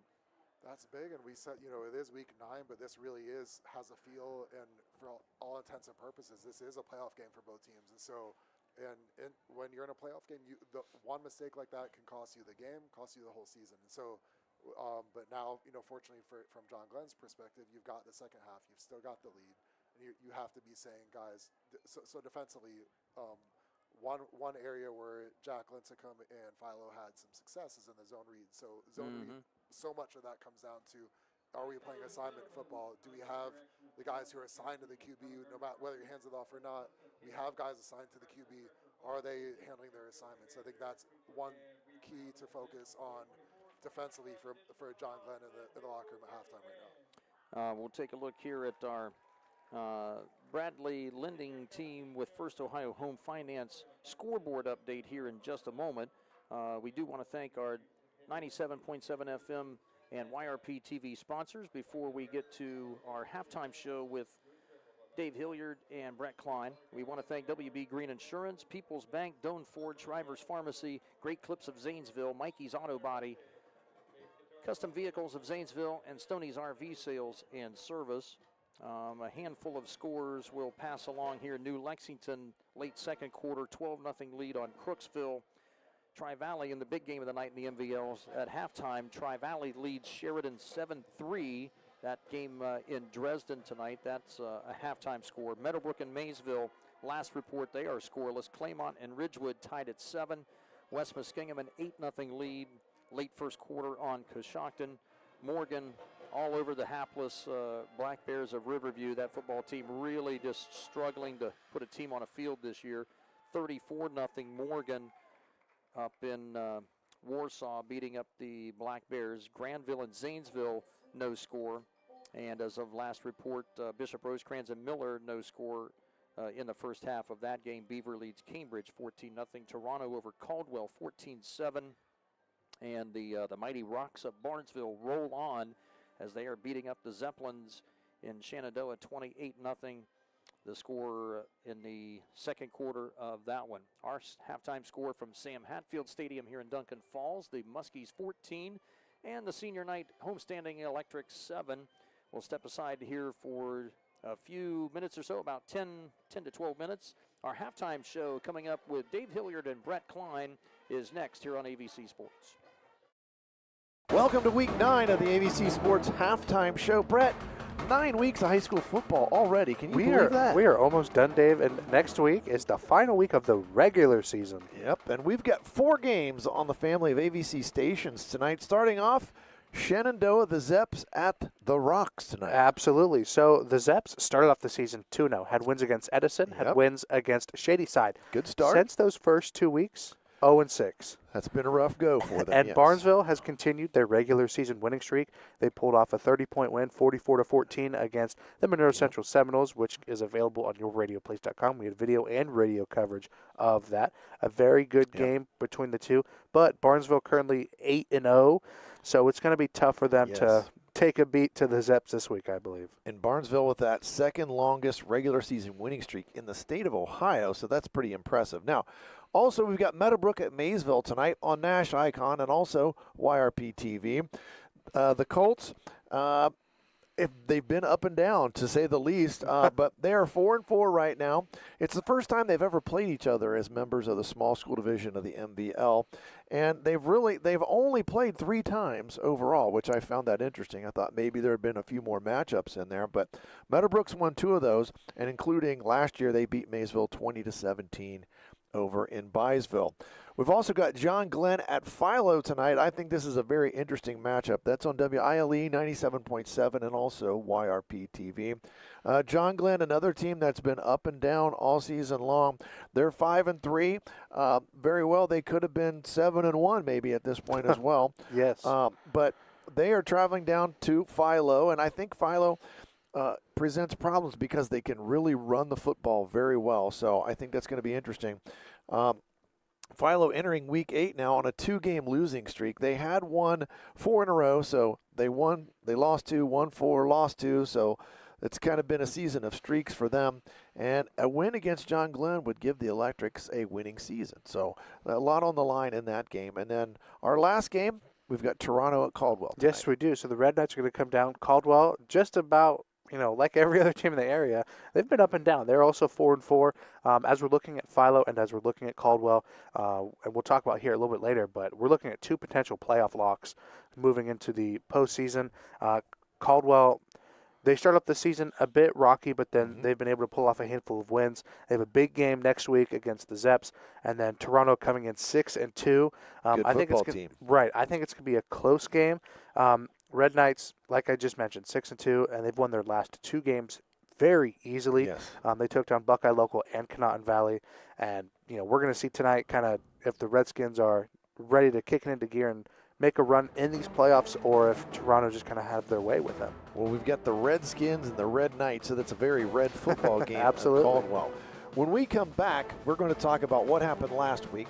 We'll preview our games for next week, and we're going to talk about the playoffs. Are you talking about playoffs? It's about time for playoffs. We're there. Playoffs, so we'll be talking about that when we come back after this break on the AVC Sports Halftime Show.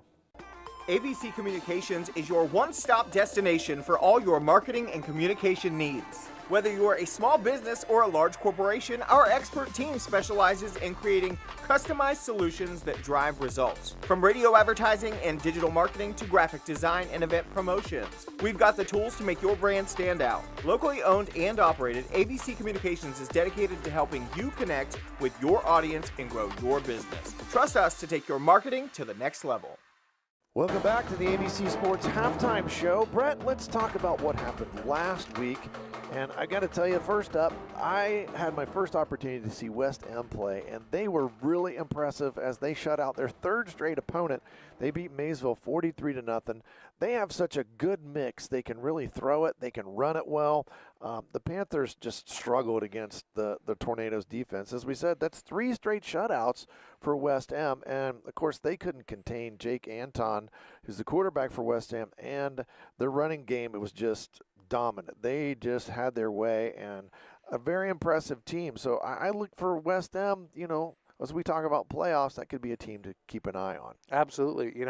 West End, they had a couple struggles against what are very good teams. They lost to New Lexington, who are looking to be the top of the MVL in Indian Valley. Right. And then we look at earlier in the season, if you're West Muskingum, you have to be sitting there and thinking, we've taken some losses, but the games that we're supposed to win, we are dominating these, especially these last 3. If you're West Muskingum's defense, 3 opponents in a row, scoreless, you have to be happy with that. And another thing I'm just really impressed with, Coach Brownrigg, before he got there, the 10 years prior, they won 7 football games total, 7-93 over 10 years. He comes in, he's turned them into a winning program. They lose Rashid Cisse, who's a walk-on at Ohio State, and they just don't seem to miss a beat because they just keep rolling. John Glenn, they got back on the winning track as well as they just blasted Riverview 67-0. Riverview, they just are struggling. They don't have good numbers. And again, we talked about a little bit, Riverview and Morgan play this week, 2 winless teams. So one of those teams is going to come away with a win. Someone has to win. Yep. Tri-Valley and Sheridan, they both got MVL Big School wins. Tri-Valley undefeated. They just keep rolling. They hammered Philo 35-7, and then Sheridan beat Morgan 48-6. What happened over in the small school? So if we look over at the small school, Meadowbrook had a pretty big game. They faced New Lexington, but they fell 41-19. And then we look over at Coshocton, their first win of the year. They took down Crooksville at home. That was 45-29. So if you're Coshocton, you're in the win column. Right. Meadowbrook going a bit back and forth, falling to New Lexington, but New Lexington, a very strong MVL small school team. Right. Probably going to win the small school division, especially with that win over West Muskingum. And then what I had last week down in Woodsfield, I had Barnesville and Monroe Central, 2 undefeated. Undefeated's going at it. Barnesville handled that game pretty easily. They won 44-14. They had control from the get-go. A lot of energy coming from both of those, by the way. The stands were packed. A great night for high school football. A lot of game, people were watching, so that was very appreciative of us here seeing that. Right. And Barnesville, man, they are looking stronger and stronger every week. Yes, they are. And then Caldwell, they pummeled a down Shadyside team 63-7, and then Shenandoah lost their 6th straight game, as we mentioned earlier, to River on the road 38-7. Somebody else that took their first loss, Union Local, they lost their first game, and that was to St. C 28-14. And then Cambridge and Zanesville both still winless on the season. Bobcat shut out by Martins Ferry 41-0. Zanesville lost on the road to Watkins Memorial 41-6. And then Bishop Rosecrans in Zanesville, they won their 3rd straight game. They beat Bridgeport 49-14. Absolutely. Which brings us, Brett, it's time to talk about the playoffs. It is time. Week 9, we have the final week of the regular season coming up next week. And we have people who we're looking at who are advancing, who are not advancing. So let's take a quick look at this, Dave. And if you really want to break down some of these things, I suggest you go to Drew Pasteur's website, fantastic50.net. He has percentages, chances of winning games, who's going to be in, who's going to be out, just a little bit more detailed in terms of those percentages than Joe Idle's website. But again, it's a great resource. We check it all the time. We use it every week. And right now, I got bad news for the MVL. 7 teams, they're not going to make it. Probably 8, to be honest. John Glenn, Maysville, Riverview, Morgan, Coshocton, Crooksville, Meadowbrook, all going to be on the outside looking in. Sheridan, probably going to be on the outside looking in too. But Tri-Valley, they're going to carry the flag for the MVL. They're going to host 2 games at home if they win that first one. Philo, they're a 98% chance of making it, so I'd say they're pretty good. They're looking at probably a 14 seed, and then which might end up they might play New Lex, so that could It be is interesting. possible. And that would be a big school versus small school game in the playoffs, which is interesting. Sheridan, as I said, they've only got about a 50% chance of making it, and they would have to beat Tri-Valley, so that's a huge game for them this week. West M, they're looking really good. Probably going to host a home game as a number 6 seed. New Lex projected as the number 3 in their region, so that would mean they would get to host 2 games as well. Yeah, we look at another number 3 seed and the potential of the Barnesville Shamrocks to have the number 3 seed because they have a very tough region, by the way. Yes. They have teams like Ironton, Columbus Academy. Region 19 is pretty tough. There's it's a lot a of good great teams. region, like you said. Ironton, they're a state power, and they've only lost 1 game, and it's to a team from from Canada, basically an all-star team that came in and beat them. They're also looking at Harvest Prep. Harvest Prep beat a Division 1 Pick Central team. They're a Division 5. You just don't see that happen very often. So that's going to be a tough region, but Barnesville would get to play a couple home games. Yeah, considering if they win that that first does one. help them out because they have the home. They have the Barnesville Shamrocks on their Right. side. They have the Shamrock Faithful, and we look around at the MOVL a little bit. Caldwell right now, 98% chance to get into the playoffs. It's pretty good. Projected as a 13 seed, so Right. you're in there, and then potentially facing Waterford, which is a game they had. Right. Waterford is not an unfamiliar opponent to, Sure. to the Redskins. They even had them in the playoffs last year. I feel bad for Monroe Central. This is an interesting statistic. It's one of those oddities, and you see that on that website as well. Monroe Central probably going to be 9-1 and not get a home game, which is amazing. Very interesting to think of. It's crazy. It's the number 9 seed is what it's looking like. Now, they still have a slight chance of a home game, but as a number 9, you don't even get a home game if you're losing 1 game. I think that's pretty rough. And then locally, a couple other teams, Rosecrans and Buckeye Trail, both looking like playoff teams in Region 23. Rosecrans just sneaking in at number 16, possibly as well as Buckeye Trail finishing possibly 15th as well in that region. So, and of course, you finish at the bottom, you're going to play the top 2 teams. So that's going to be tough. That's going to be tough. Brett, next week, what do we got? I know we got the Noble County Super Bowl. Yes, we do. The Noble County Super Bowl. Caldwell at Shenandoah, so it'll be in Sayersville at Seb's Field. That will be on KC 105 and YRPtv. We also have Union Local and Barnesville. That's a little bit of Should be a good game. Good rivalry going on there. That'll be on BNV. 93 BNV and YRPtv. St. Clairsville will travel to Cambridge to wrap up the season. That's on WILE FM 97.7 as well as YRPtv. You are going to be at Maysville at Crooksville. Pretty decent matchup we have going on there. That'll be on Nash Icon 98.5 107.9. And we have 1 game on YRPtv exclusive. That is the Tri-Valley Scotties taking on the John Glenn Muskies in New Concord. So a lot of good games going on. A lot of Week 10 matchups. A lot of rivalry games, which we like. Setting things up for the playoffs. So that's what we have going on next week on AVC Sports. That's going to give us a better picture of what's going on. And, of course, we'll be back. It'll be Week 10. We'll preview the playoffs. We'll talk about everything that's happened. We certainly look forward to having you back and join us on our halftime show. This wraps up Week 9. We'll see you next week, Week 10, high school football season on AVC Sports. Looking to boost your career or find top talent for your team? Action Total Staffing has you covered. Whether you're job hunting or hiring, our expert team connects the right people with the right opportunities. Locally owned and operated since 1994, we are located at 2239 Maple Avenue in Zanesville. Call us at 740-450-8411 or visit our website at actiontotalstaffingohio.com. Job opportunities in Zanesville, Frazeysburg, Coshocton, Cambridge, and Byesville. Stop in and get your career in gear at Action Total Staffing. Looking for reliable insurance that fits your life? Look no further than Allen Hunter State Farm in Cambridge, Ohio. From auto to home to life insurance, we offer a range of options tailored to your needs. With our friendly, knowledgeable team, you'll get the protection and peace of mind you deserve. We're dedicated to being there for you, just like a good neighbor should. Call Allen Hunter State Farm today and discover how we can help you safeguard your future. Call 740-439-5385. Like a good neighbor, State Farm is there.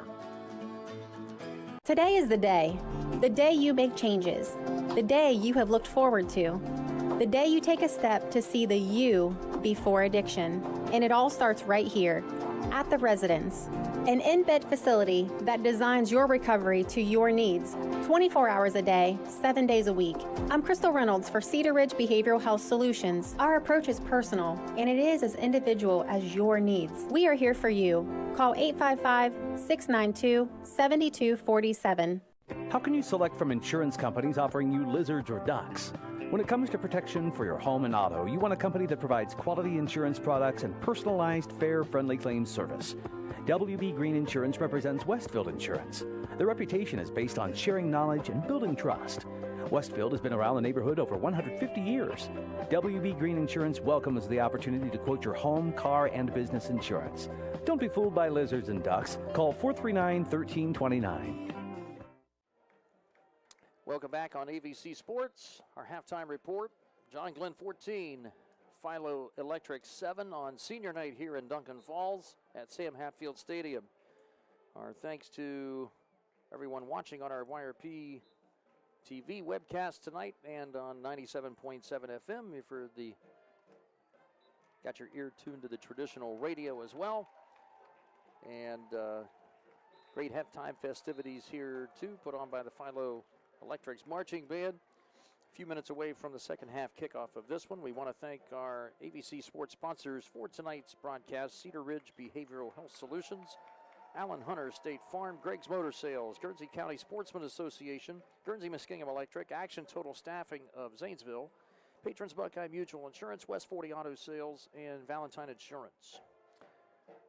And Todd Worley, the Philo Electrics, weathered the storm in that second quarter, forced a turnover, put together a 70-yard drive at the end of the first half to make this a one-score game when it looked like John Glenn could easily have at least a 17-0 or a 21-0 lead perhaps going into the locker room.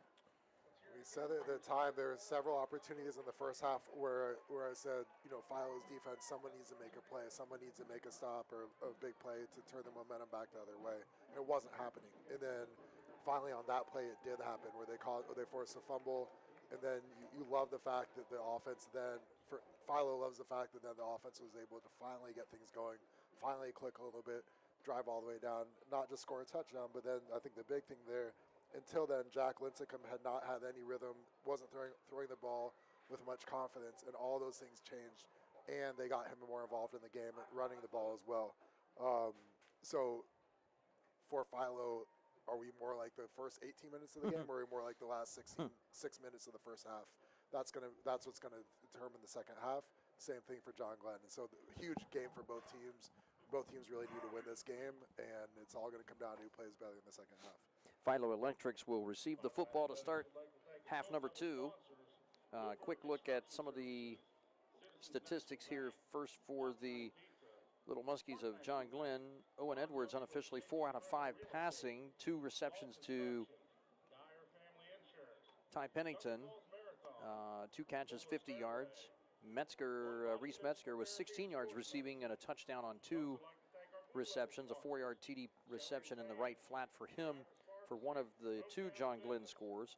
Rushing-wise, Logan Gilcher, 10 carries, 41 yards, the 1-yard touchdown plunge for Gilcher in the first quarter off the opening drive of the game for John Glenn. Reese Metzger, 5 carries, 87 yards. One of those a big 53-yard run unofficially for Metzger. But the last carry that he had, a 4-yard run and then trying for extra yards, got stripped of the football. The lone turnover for John Glenn in that half, which was a costly one as the Electrics took over and then, as we said, drove 70 yards for a score, for their first score of the game to bring this to within a touchdown. Owen Edwards with 3 carries for 14 yards and Ryder Rock with a 4-yard run for the Little Muskies. So a little over 130 yards rushing roughly for John Glenn and about 65 yards through the air in the first half. Jack Lincecum for Philo, their QB, 3 of 6 passing with 1 interception, that picked off by Cole Robinson of John Glenn. Aiden Mahan with a couple of catches for about 13 yards. Talon Preston, the big reception on the one drive, 32-yard reception on that touchdown scoring drive. Rushing for Philo, they have accumulated close to 100 yards rushing on the day. In fact, 101 by my quick count total. Preston rushing 4 times for 47 yards, 4 for 17 yards for Talon Bailey, and the quarterback, Jack Lincecum, who rattled off a couple of first down runs late on that final drive, capped it off with a 3-yard TD run, 37 yards on 5 carries. I think that was kind of the jewel that they found on that last drive, where Lincecum at quarterback with some run option, keeping it himself, finding space outside the tackles. Exactly, and he's a weapon. He's got the size and the movement skills to be a weapon when he's doing that. And so the key defensively, you've got to be playing assignment football, and that's, to me, that if in the locker room at halftime, that had to be the message to the John Glenn defense. Guys, if we play assignment football, we have these guys, but if we don't, we can lose this game. So our second half about to get going. 14-7 John Glenn, as the Muskies will get set for a Valentine Insurance kickoff by Will Nikolazakis, number 34. Thanks a lot to our YRPtv crew, Bryce Haynes, Abby Garrett, and Mike Mitchell down on the sideline on the field for us tonight. Kickoff by Nikolazakis, fielded by Aiden Mahan at the 9 to the far sideline. Zigzags his way up past the 20 to about the 23-yard line. They'll spot him out. 14-yard kickoff return. Electrics will take over 1st and 10, trying to get a touchdown tying score on this opening drive of the second half. So when a team has trouble stopping something against you, you have to keep running it until they prove they can stop it. So you have to be expecting Philo to go back to the zone read pretty soon here early in this third quarter. See if John Glenn can stop it now. Aiden Mahan, number 7, is the lone wide receiver to the far wide right side. He's got man-on-man coverage with Cole Robinson over there. And the handoff will go, is that Preston, I believe? Straight ahead off the left side of the line, a pickup of a couple. And Preston bottled up. Tanner Whiteman, the big nose tackle, with another stop as he gets a pat from Kean Barton. And you said it exactly. I've called his name a lot. Tanner Whiteman's so impressive tonight. Just an absolute force stopping the run. A lot of times you get big guys that can't bend their knees, and so they lose a leverage battle. He has really good knee bend, plus size, plus play strength, and he's got some juice to him too. Impressive kid. And you know what? His parents aren't bad either. I know, I know them too. His parents are pretty good too. And a play-action fake for Lincecum, looking deep down the middle with the post pattern, and Robinson is right there with Aiden Mahan at the John Glenn 35-yard line, incomplete. Great coverage by Robinson. Ball overthrown a little bit. That's the best, actually the best pass probably that we've seen from Lincecum, even though it was incomplete tonight. It was good coverage there, and two good signs there for Philo. One, the pass protection was really good. And like I said before, John Glenn's been so geared up to stop the run, so when Philo does pass, it's hard to convert to a pass rush. Second of all, like the way that Lincecum threw that with confidence. Yes, he missed a little bit, overthrew it a little bit, but he wasn't second-guessing that one at all. 3rd down and long, 3rd and 7. And Lincecum flushed out of the pocket. It's going to run to the far sideline. Robinson trips him up, but Lincecum's forward progress gets momentum. I think he's going to have enough to dive forward and move the chains, and a WB Green 1st down, gain of 7. Yeah, so it came down to a matchup in space between Lincecum and Cole Robinson.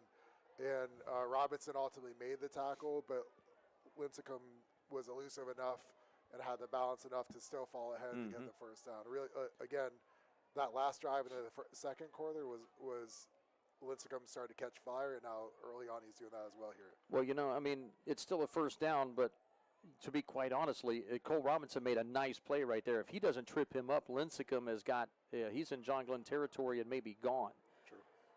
There's a handoff. This is, I think, Bailey. It is Bailey, and he gets snowed under by a sea of maroon and white, led by Kean Barton. And Cash Paisley was there, and Tanner Whiteman, of course, as usual, a loss of a yard. Yeah, Gavin Garber as well, and so that was team defense right there. And so, you know, go back to the beginning of this game, and it was a really slow start for Philo. Already down 14-7 in this third quarter. Philo can't afford another slow start to this half. 2nd and 11. Philo down a touchdown. 2 minutes gone in this third quarter. 14-7 at their own 31. Snap out of the pistol. They'll toss it to Bailey around the right side. And Chris Wise, who the receiver Preston attempted to hold Wise and still couldn't keep Wise from making the tackle as he mashes him out of bounds behind the 30-yard line. That'll be another loss on the play. 3 more yards lost as Bailey just had nowhere to go as the defense strung it out. Really good. You know, like you said, Chris Wise made a nice play, but that was all 11 guys, man. That was teach tape. If you're a coach and you're saying they're going to run a toss to the wide side of the field, how do we stop it? Everyone beats blocks. Everyone strings the play out. Everyone runs to the ball. That's what happens. Really good play by all 11 guys right there. Well, this John Glenn defense has come out, and you'd have to think here Todd has made some adjustments here to some of that outside the tackle running game here on that run option here between Lincecum and his running back. And out of the shotgun, 3rd and 14, Lincecum in the pocket, dances away from one tackler, was looking left. Now he tucks it and runs it to the right side. Walker Ladd tripped him up, and then that'll be Dylan Fortney, number 44, the 205-pound senior, finishes him off at the 34-yard line. So it'll be a pickup of 5, but well short of the first down. 4th and long now as the clock runs at 9:20 to go here in the third. Like the pocket presence by Lincecum, I'm honestly surprised. I expected to see some zone read on that series. There wasn't. Philo will rush their punt team out, trying to catch John Glenn off kilter. Metzger makes a fair catch on that football, but dropped it at the 29 and takes a fortunate bounce for him as he's able to run backward and jump on it at the 26-yard line of John Glenn. That was near disaster for the Muskies again deep in their territory. Okay, so if I'm John Glenn, take a deep breath, okay? So Philo had all the momentum late in the second quarter. Comes out, gets a first down or two, makes some plays, and then they punt the ball, and you almost muff it. But everything's okay now. You're up 14-7. You've got the lead. Let's get a drive here. Let's get back on track. We don't necessarily need points. Just get some confidence as an offense. Run the clock. Wear down Philo defense a little bit. That's key right now. Just relax. Play your game. That's what I'm thinking if I'm John Glenn right now. Well, John Glenn's had anything to do but relax here for about the last 6 to 8 minutes of game time, going back to the tail end of the second quarter. Philo has recaptured the momentum and now on a little quick end-around reverse. This is Jake Johnson. He's got nowhere to go, and a penalty flag comes in really late behind the back judge. That'll be a run for a gain of maybe 1 for Jack Johnson as they tried to swing the wide receiver from the right side on a end-around, I guess you would call it. Have to think that was something talked about in the locker room. They were going to run that on the first play. It was a reverse, and we talked about John Glenn's defense having all 11 guys being assignment sound. Really good job by the Philo defense there. Talon Bailey made the play, but you had everyone staying home, reading their keys to stop the reverse. This is another holding penalty here by John Glenn. Moves him 10 yards backward again. And the penalty flag actually about a yard behind the line of scrimmage. So in high school football, the holding penalty is marked from the spot of the foul, not the line of scrimmage. So it's actually like first down and close to 21 now. Or 19, I guess, rather. At the 17-yard line, John Glenn. 4 receivers for Edwards. He'll hand it off on the quick dive for Gilcher. Gilcher backpedals, stays on his feet. Philo thought they had him tripped up around the 15-yard line, but Gilcher fights to the 21-yard line. And then one of the, I think that's Clay Mathers again. We saw Mathers in the first half with a little extracurricular block on a Philo defender, and he does it again right here. And I know Mathers is trying to set a tone, an attitude there on the front line, but that's a couple of times now that we've seen he got away with the first one. This one here he's not going to get away with, and looks like Matt Edwards is going to pull him off the field right now, let him collect his bearings, and that'll be number 57, Jake Crawford, a freshman coming in to replace him at left tackle. Ooh, big mistake. You like the competitiveness. He just has to be smart and be more composed in that. And so if I'm Philo, I've got a freshman playing offensive line right now. I'm bringing someone right there. Well, that's going to be a gain of about 3 or 4 yards, but then the personal foul penalty after the play. Now another penalty flag is in, and the maroon and white are going to go backward one more time. A false start. Somebody flinched up on that line for John Glenn. So, and John Glenn, the coaching staff knows their players more than anyone, but if, to me, okay, you've got a senior that makes a mental mistake, he knows that. He can correct that. To me, I'm keeping him in the game and letting him work it out himself. I'd like to put him back in right now. So second down and close to a Philo parking lot. And Gilcher on the handoff through the left side of the line. Gets a few yards before contact. It's going to be stopped with forward progress just short of the 15. Gain of 4 for Gilcher, but it's still third down, 20 coming up for John Glenn. 8:15 to go, third quarter, and the Muskies leading by only a touchdown. Nice feet and vision there by Gilcher on the run. So play call here is very interesting. Obviously, defensively, you're expecting a pass. Keep everything in front of you. Offensively, does John Glenn pass or do they play it safe here? Trips receivers to the right side. Edwards looks that way. They set up a little quick bubble screen. That's Cannon Fox. Fox runs, escapes into the secondary. WB Green first down. Muskies as Fox shot out of a cannon. And Cannon Fox picks up big yardage up to the 42-yard line of John Glenn after a nice block out on the edge. I think that was Jake Johnson that really, the initial receiver out on that edge that really sprung Fox free to get some big-time, full-speed momentum. Love the play call. 3rd and 20, you have a safe completion to where the very, worst thing that's going to happen is you get 3 yards and you end up punting. But instead, you give your guy a chance to make a play. Nice juicer, explosiveness after the catch by Cannon Fox for the big play. That's his first catch of the night. 28-yard first down pass. And here's Edwards on the option to the right side. Keeps it himself. Is going to be slung down at the 50-yard line as he is spun around, but not until Edwards picks up 8 yards for the JG quarterback, right at the midfield stripe, the nose of the football, 2nd and 2. So you have to love the way this John Glenn team has responded. So Philo had all the momentum heading into the halftime, and then John Glenn's offense gets backed up, has 3rd and 20, but then you bust a big play for the big gain, and now you've got another nice gain on first down. We've got 2nd and 2 here. Boy, how demoralizing must that be for the Philo defense when you think you're going to get the ball back. John Glenn's going to punt, and you're going to get the ball, and now here's a defensive lineman for Philo jumping offside. I think number 88, Camden Stoner, got a little bit antsy up there, and he's going to give the Muskies a WB Green first down at the Philo 45. And so if I'm a John Glenn player now, I'm saying, hey, God, we have these guys now. This is a huge drive. We need to keep this thing going. Let's punch this thing in, make this thing 21-7, and we're in good shape at that point. Trips receiver short side right. Edwards looks that way. Quick throw again to Cannon Fox up the sideline. He lowers his shoulder and lowers the boom on cornerback Alex Evans, number 22, makes his stop, but not until Fox picks up 7 more yards. Again, just taking basically what the defense gives them here. That's right there. And credit to Owen Edwards. When you're the QB for a team that only throws it every now and then, but when you do throw, you're expected to be perfect on all those plays. That's challenging. A lot of guys can't do that. And he has been for the most part in this game. So impressive there. And then, like you said, nice ball and the easy completion to Cannon Fox, who picks up 7 yards. 7-yard gain for number 7 with 7:07 to go, third quarter.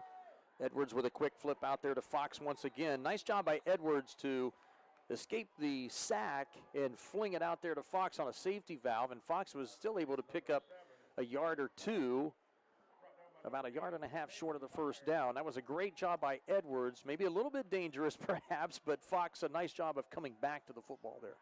It was. Nice play defensively to come down the hill. It looked like that was Peyton Byers. Couldn't catch the jersey number, though. Yeah, it looks like Runkel, I think. 77 put pressure on the QB. You're right. But the tackle out on the edge was a good shoestring tackle to trip up Fox.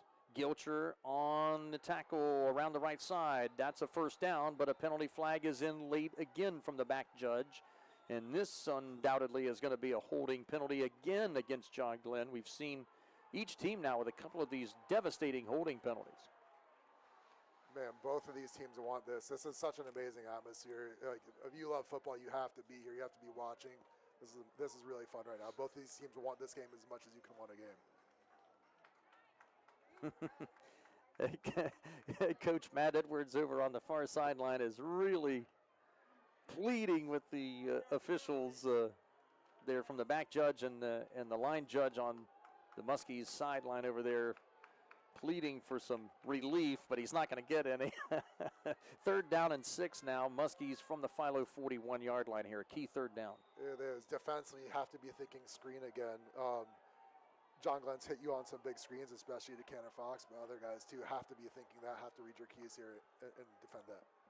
Pistol set. Gilcher, the running back, gets the handoff. Starts right, cuts it back to the middle, close to the first down, short by a yard, but picks up 5 at the Philo 36-yard line. Now a very makeable 4th down and 1 right here, as the Muskies no doubt will go for it. Yeah, have to go for it. And then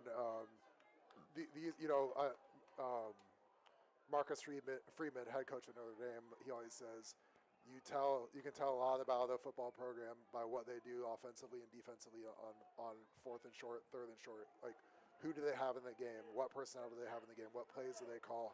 Are they successful or not? That's where you can tell so much about the program by that. And so this is a defining moment in this game for both teams here. And there was a confusion on the down and distance. Won't matter. Gilcher turns a 3rd down or a 4th down. Philo pleading, saying it's a 4th down. I think there was some confusion on the earlier penalty that was accepted. Nonetheless, Gilcher has a WB Green 1st down right now after a pickup of about 5 to the Philo 32-yard line. Really kind of a bizarre circumstance there. Everyone confused. Has been, and this is about the same place in the field where John Glenn was driving in the second quarter and Philo forced a fumble. Can Philo's defense come up with a big play here? Metzger's in the backfield with Edwards. He starts outside right, cuts it back to the middle, and finds Braden Bernard, and Runkle again. The big defensive tackle is in there right now as they stop Metzger, a hard runner. Gain of 3 up the right hash mark to the 29 of Philo.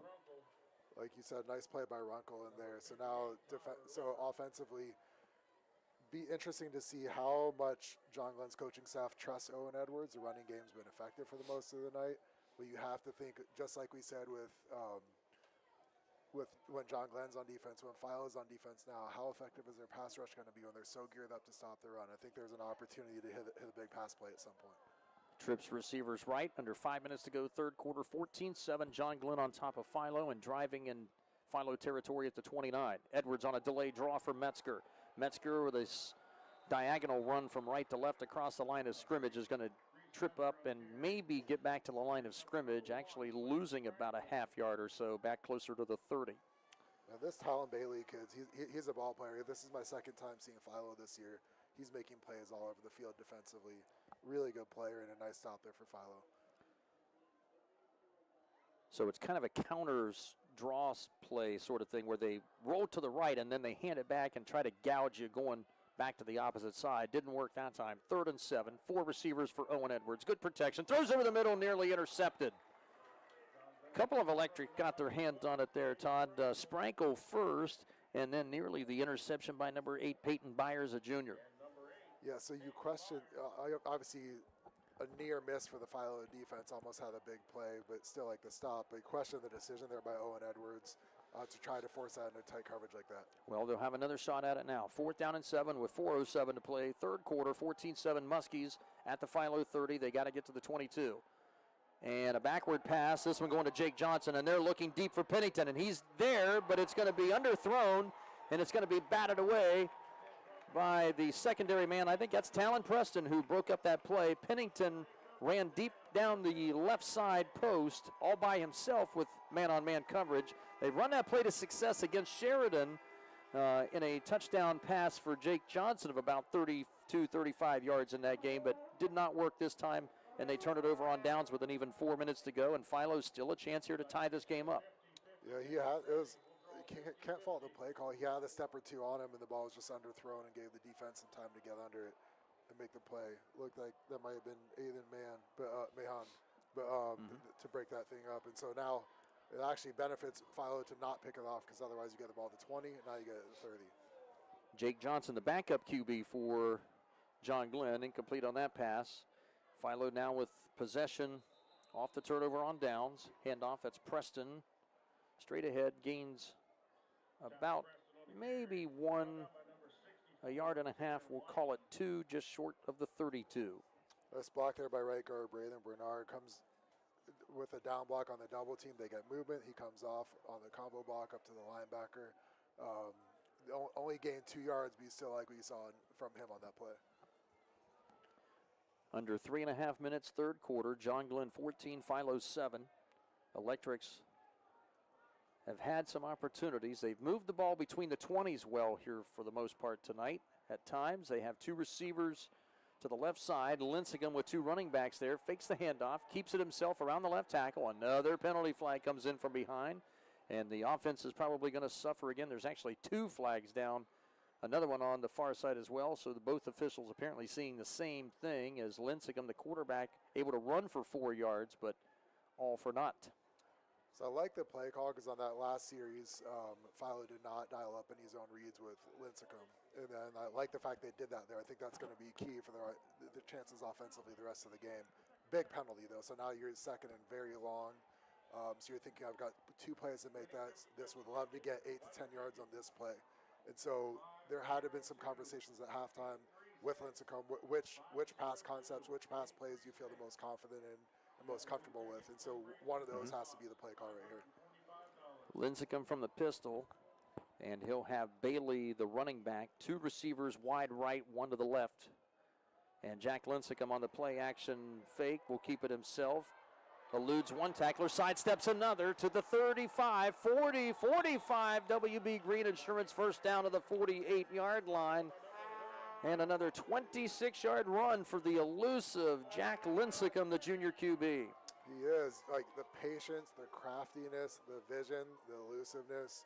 And he's got some juice to him on top of that, and really good feet as well. So impressive runner, and he's a tough matchup on the outside, especially he's a bigger body, the high school QB, and you've got the smaller DBs on the edge. They know that he can run them over, so that can be a tough matchup. Well, he has been by far the most effective runner for the Electrics running game tonight, and just as I say that, another WB Green first down for the Electrics as Glob trips up Bailey on the secondary at the 38-yard line. That's another double-digit run of 13 yards for Talon Bailey.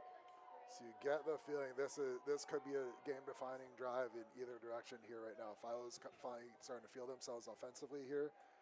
If they can drive down and score, they can tie this game up. If John Glenn can get a stop and then move the ball, maybe score, they can put some distance between them and the Electric. So this is a really pivotal moment in this game right now.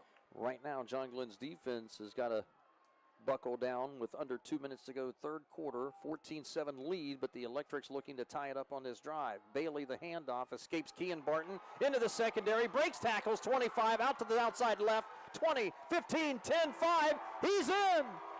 Touchdown Electrics, 38-yard run for Talon Bailey. So I talked about how good of a player Talon Bailey is defensively, and then right there, it was a good run at first, and then he had that extra gear and just showed some breakaway speed there, really impressive. What you love, this is senior night, you love to see your best players play well on senior night, but your seniors are our best players playing well on senior night. Talon Bailey's a senior, that was a memorable moment.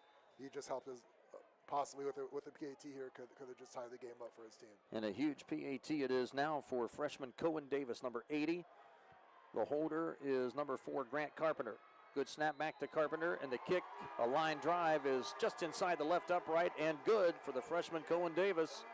And we are tied up at 14 apiece with 1:37 to go, third quarter from Sam Hatfield Stadium. We'll step aside for 30 seconds on WILE Sports and on YRPtv. Back in a moment. Custom Vehicles of Zanesville is the local spot for all car, truck, marine, and RV accessories. From remote starts, heated seats, stereo equipment, lift kits, WeatherTech products, tonneau covers, toolboxes, strobe lights, Rhino lightings, Z-Bart rust proofing, and undercoating. If it can be found online, they can get it. Stop by their showroom today and see how they can use their expertise to enhance your vehicle. Your local real truck preferred dealer, Custom Vehicles of Zanesville, 3619 Old Falls Road, CustomVehiclesZAN.com. Welcome back on WILE-FM and on YRPtv. Thanks again to our YRPtv crew, Bryce Haynes, our engineer, Abby Garrett, and Mike Mitchell on our cameras here tonight. Our postgame report will have quite a bit to take care of. Both teams will have Lock 9 Pizza players of the game for each team right here in Duncan Falls. Thanks to Lock 9 providing us with a lot of pizza here in the press box here tonight. Very good. We've enjoyed a little bit of that before we went on the air tonight. Great clips of Zanesville. We'll have our great plays of the game from both teams as well. Those guys will get a free great clips for those individuals and our Guernsey Muskingum Electric lineman of the game for both sides. And a squib kicker on this Valentine Insurance kickoff, fielded at the 20 by Ryder Rock, going up the right side, 30, 35, and the Bull puts his head down and charges to the 38-yard line, a return of 18.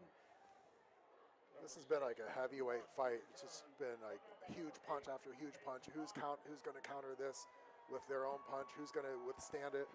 How are you going to bounce back into the next round? This has been such a fun game to watch. And so right now, all the momentum is now on Philo's side, having just scored a touchdown. The crowd's into it. The sideline's into it.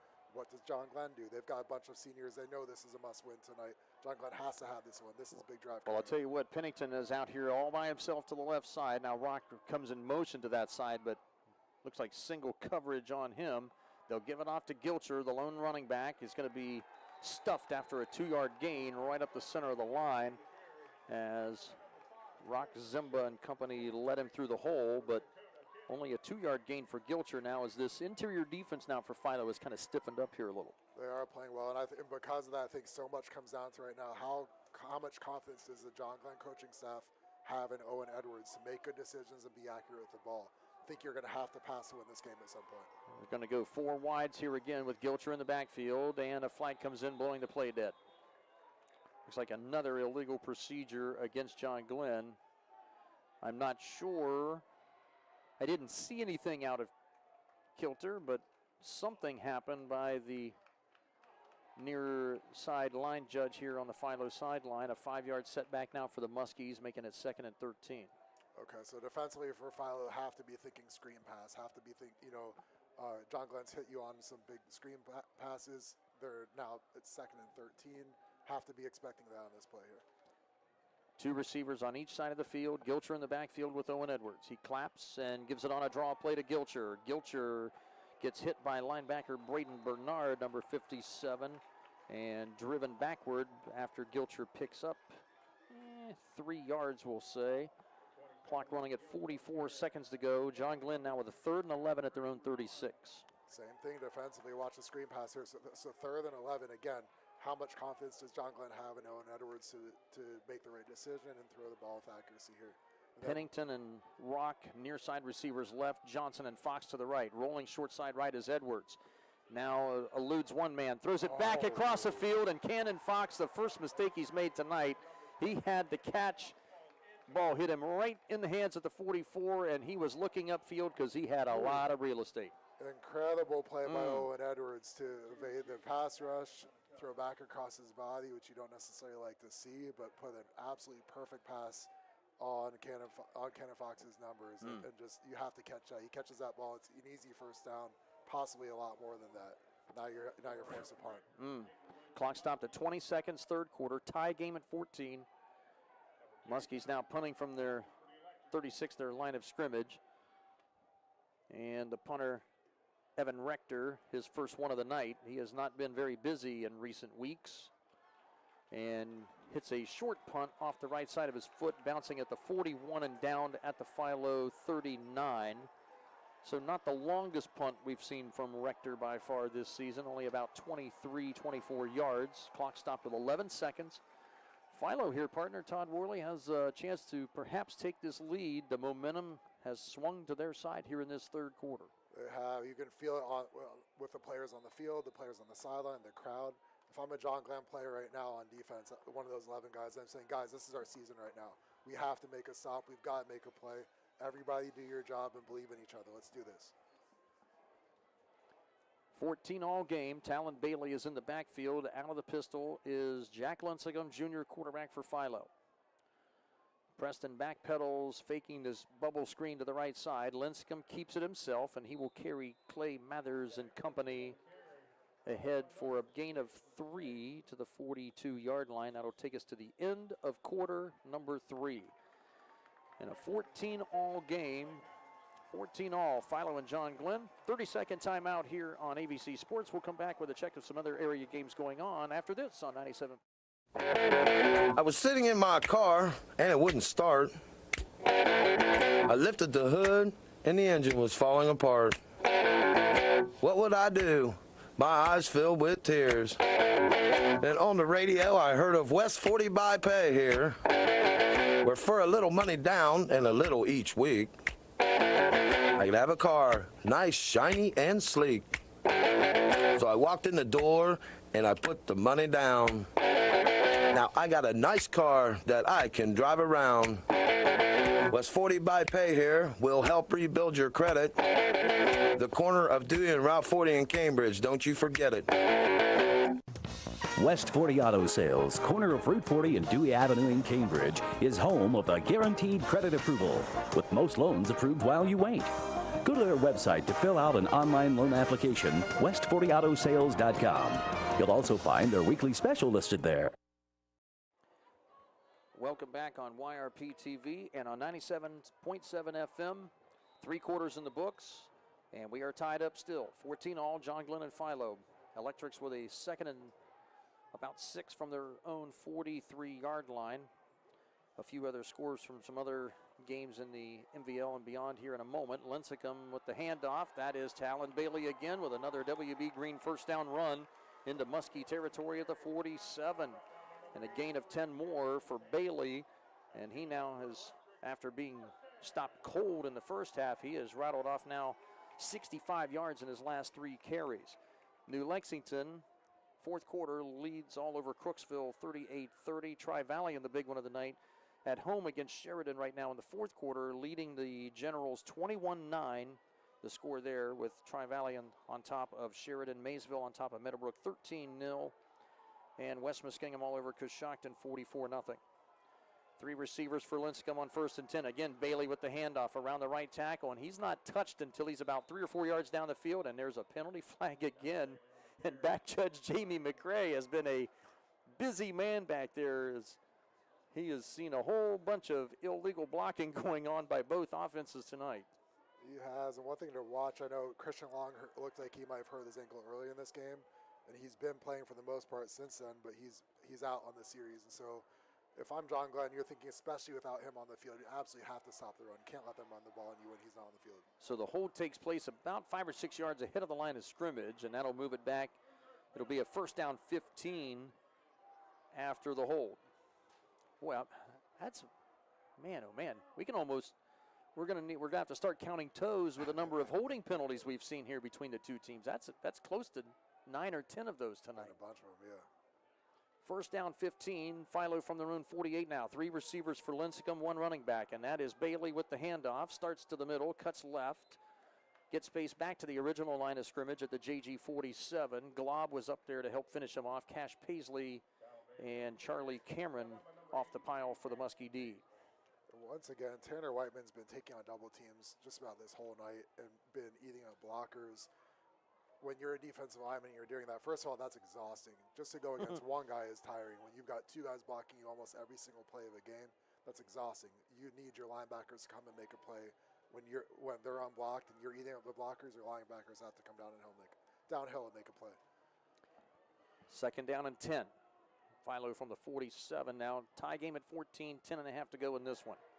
And Lincecum with another good play-action fake. Got most of the Muskie defense to bite on it as they were trying to tackle Bailey, who's been really successful lately. But Garber and Ladd and Cole Robinson over there gang tackle the quarterback Lincecum after a gain of 3 around the right end. That could have been much more. That's pretty good. Good job in pursuit on that weak side defense. There was. The defense stayed at home for John Glenn. Nice stop there. So really big play call here. So 3rd and 7 is at 4 down territory for Philo if they're short. And you know, if it's 4th and 7 versus 4th and 1, what do they do? So big play call here. Do you have 2 downs to work with? You might. You're right. They're going to go with a 2 tight end set. They're going to go back with their power run formation with backs in the eye, 2 tight ends. And Lincecum hands it to the fullback, and that is a good gain for Bailey. It's going to be real close to the first down stick at the 37, and the officials say move him. WB Green Insurance first down for the Electrics after a gain of 7. And so just from an emotional standpoint, that's such a big play. They're 3rd and 7, and if you're on defense, the offense doesn't have their left tackle who's their best offensive lineman. They don't have him in the game. And they still get 3rd and 7 on you. They convert 3rd and 7 on a running play. For Philo on the other side, that's such a momentum boost. You're saying, man, these guys can't stop us right now. Right now, the man in there at left tackle is Nash Hartman, another senior, 6'1", 260 pounds. Talon Preston shot out of a cannon into the secondary, knocks the helmet off of Jake Johnson as he makes the tackle at the 25, drags him to the 24-yard line. That's another WB Green first down.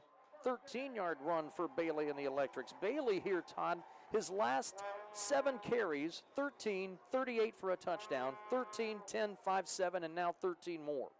They found something in the running game, and it's that much more impressive without Christian Long on the field. On that play, it looked like you had center Tyler Looker didn't necessarily create much displacement. He was blocking Tanner Whiteman, but he was able to get his body between the defender and the running and where the ball was going. That made the play right there. Aiden Mann, the lone wide receiver. Again, that power run formation of 2 tight ends. Handoff Preston around the left side. Walker Ladd trying to pull him from behind along with Garber and about half the student body of John Glenn, but not until he picks up 2 or 3. He'll spot him at the 22-yard line. We'll call it a short 3-yard pickup. 2nd down, 7. Clock running at 8:15 to go. 4th quarter, game tied at 14. So these are the moments on both sides of the ball in the huddle or when you're waiting for the offense to come to the line of scrimmage on either side of the ball. You're saying your leadership has to be talking to everybody, saying, guys, man, let's make a play. Everybody step up right now. Right now, Philo is making no secret as to what they're doing. They're leaving their 2 tight end power I formation in there. They're going to run it down their throats. And Bailey escapes a tackle at the line of scrimmage, runs off the right side and escapes for another WB Green first down at the John Glenn 13-yard line and a pickup of another 8 yards. And that's tough. The John Glenn coaches, you're thinking, man, we had that defended perfectly. Walker Ladd had the play made. He makes the tackle. That's a makeable tackle to make. That's a 1-yard loss, maybe no gain. Instead, you get a big run for a first down. So need your guys to make plays. And now, but as this drive continues to progress, your defense is getting more and more tired every single play. Someone's got to step up right now. Obviously, Philo's coaching staff has confidence in that line that they're going to knock the line of scrimmage backward. So far, they're doing it. 2 tight ends in the I formation again. Preston straight ahead. This time, John Glenn bottles it up nicely. Only a gain of 1 for Talon Preston. Siren Arrington, there is some, I'll tell you what, we have had quite a bit of extracurricular little elbowing and nudging as they break free from the pile. Siren Arrington with that tackle on the defensive end for JG. I'd say more like love taps, right? That's what you call them? Yeah. Okay. So doesn't look like a lot of love from up here. So offensively, if I'm Philo, I've had so much success running the ball lately. A play action, a bootleg or some sort of play action could pop wide open for you. So if I'm John Glenn, I have to be alerting my secondary that could be coming any minute right now. Preston, the lone running back. Now they'll move Bailey out in the slot as an extra tight end. They have basically 3 tight ends and a receiver, and they'll toss it to that side to Preston. He gets a seal on the outside, breaks a tackle with the 15 to the 10, 5, and knocked out of bounds inside the 5. Again, another WB Green first down and goal for Philo as Preston flexes some muscle and is going to be dropped around the 2 and a gain of another 12 yards for the Philo running back. That was actually a really good play by Chris Wise. Did everything but make the tackle. Again, it would have been probably no gain if he does make the tackle.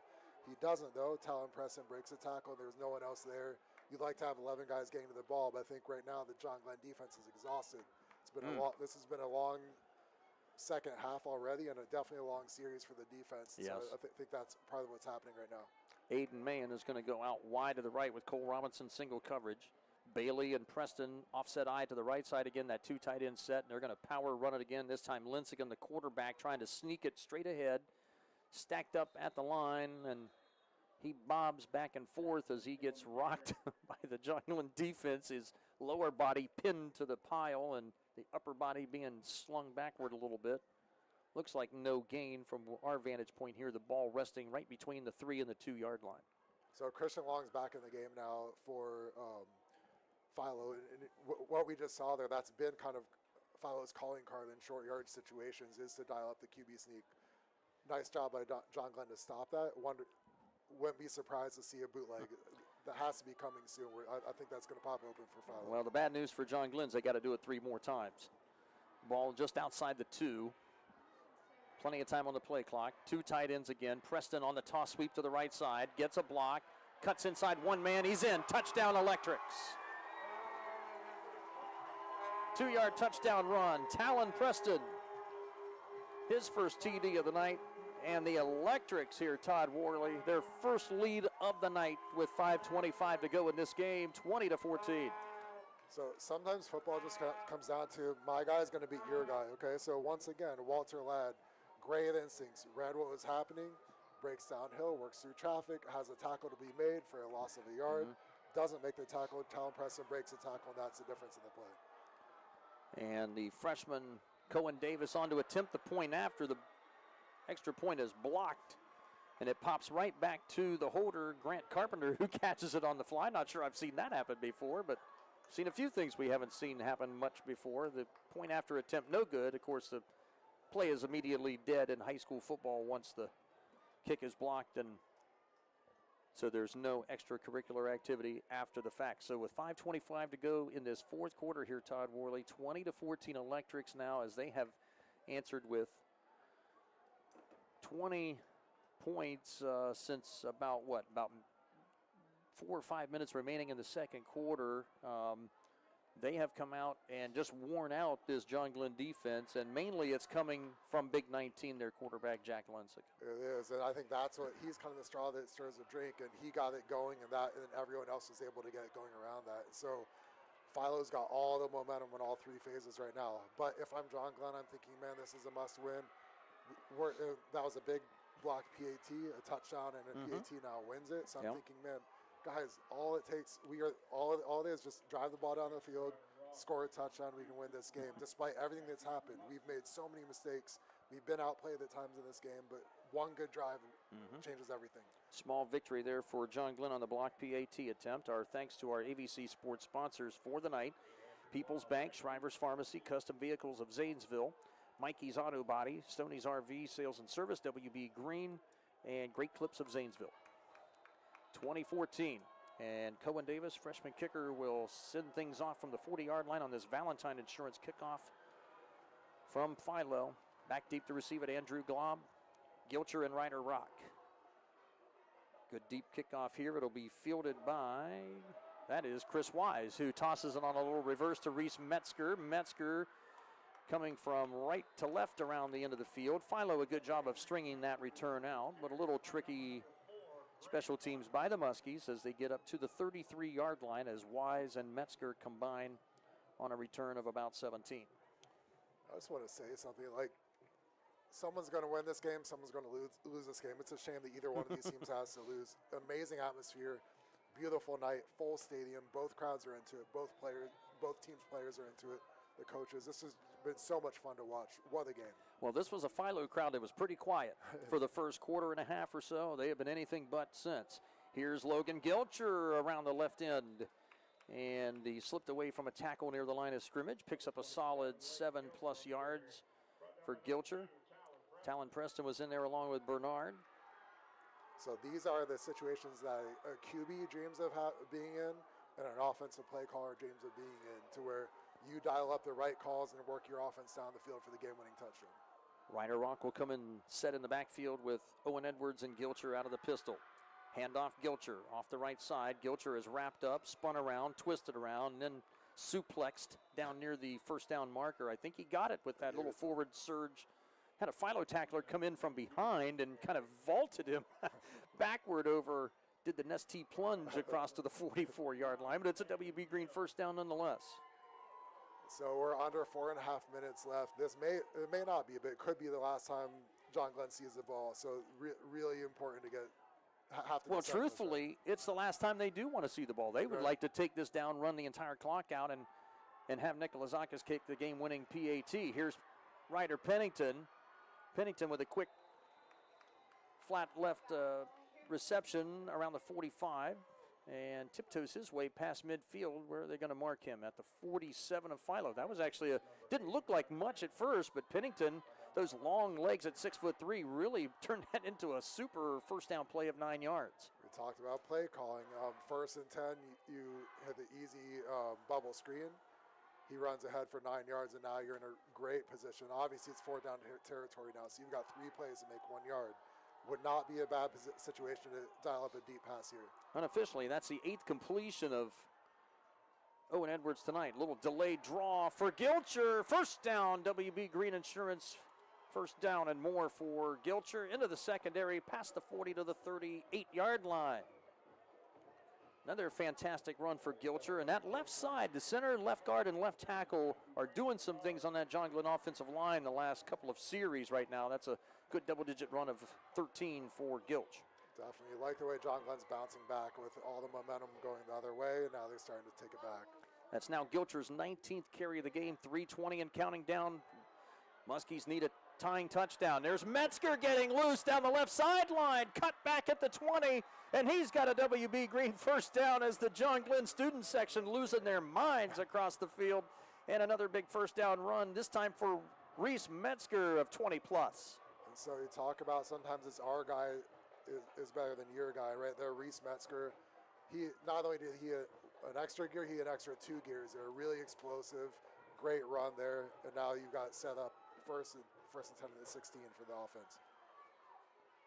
Metzger now with four of his 8 carries going for double digits on the night. Ryder Rock, the motion man, going across the formation left. Again, the handoff, Metzger around the left tackle, and hello, there's a big 205-pounder Braden Bernard, number 57, there to greet him after a gain of 3 as he hit him hard from the right side. What a game. You wonder at some point, does Philo decide to use some timeouts here? We're under 2.5 minutes to go. Obviously, if Philo gets a stop, then they don't need to use the timeouts, but they don't know what's going to happen right now. You call it, would be a bad idea to call a timeout after this play, just to preserve as much time as possible in the event that John Glenn scores. This is going to be an interesting time management here from both teams.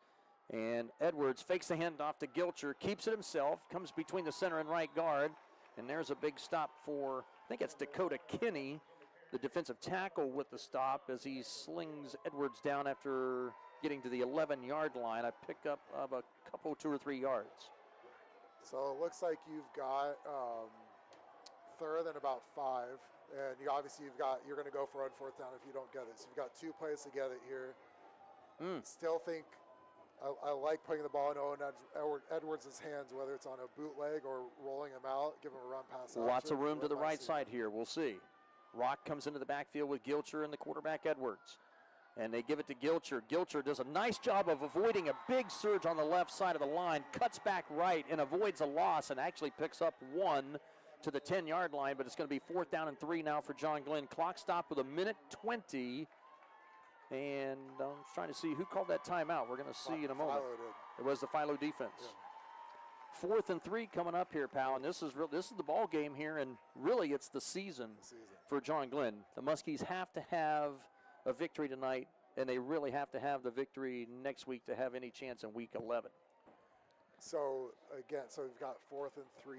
Would have liked to have picked up some more yards on that last play, but you didn't. So this is a hand you're dealt. Okay, so 4th and 3. How much confidence you have in Owen Edwards? I don't like running between the tackles here in this situation. You've hit some plays, yes, but I don't like putting it all your entire season on that right now. I'm trusting Owen Edwards. I'm getting him on the edge, whether it's a designed rollout or a bootleg or something of that nature. Give him a run pass option, and you trust him. And he's made the makeables for the most part tonight when he's had the opportunity. And he also he can run with his legs too. So to me, that's what I'm doing in this situation. You know, the disadvantage, of course, this happens to every team. Once you get in the red zone, that secondary shortens. Yep. It gets smaller. It goes from, 30, 40 yards potentially to 20 to 15 yards. Yep. And now you got, your speedsters, Jake Johnson and Pennington, they can't stretch that defense out now north and south like you want to. So how are you going to make up for the lack of field? That's the question.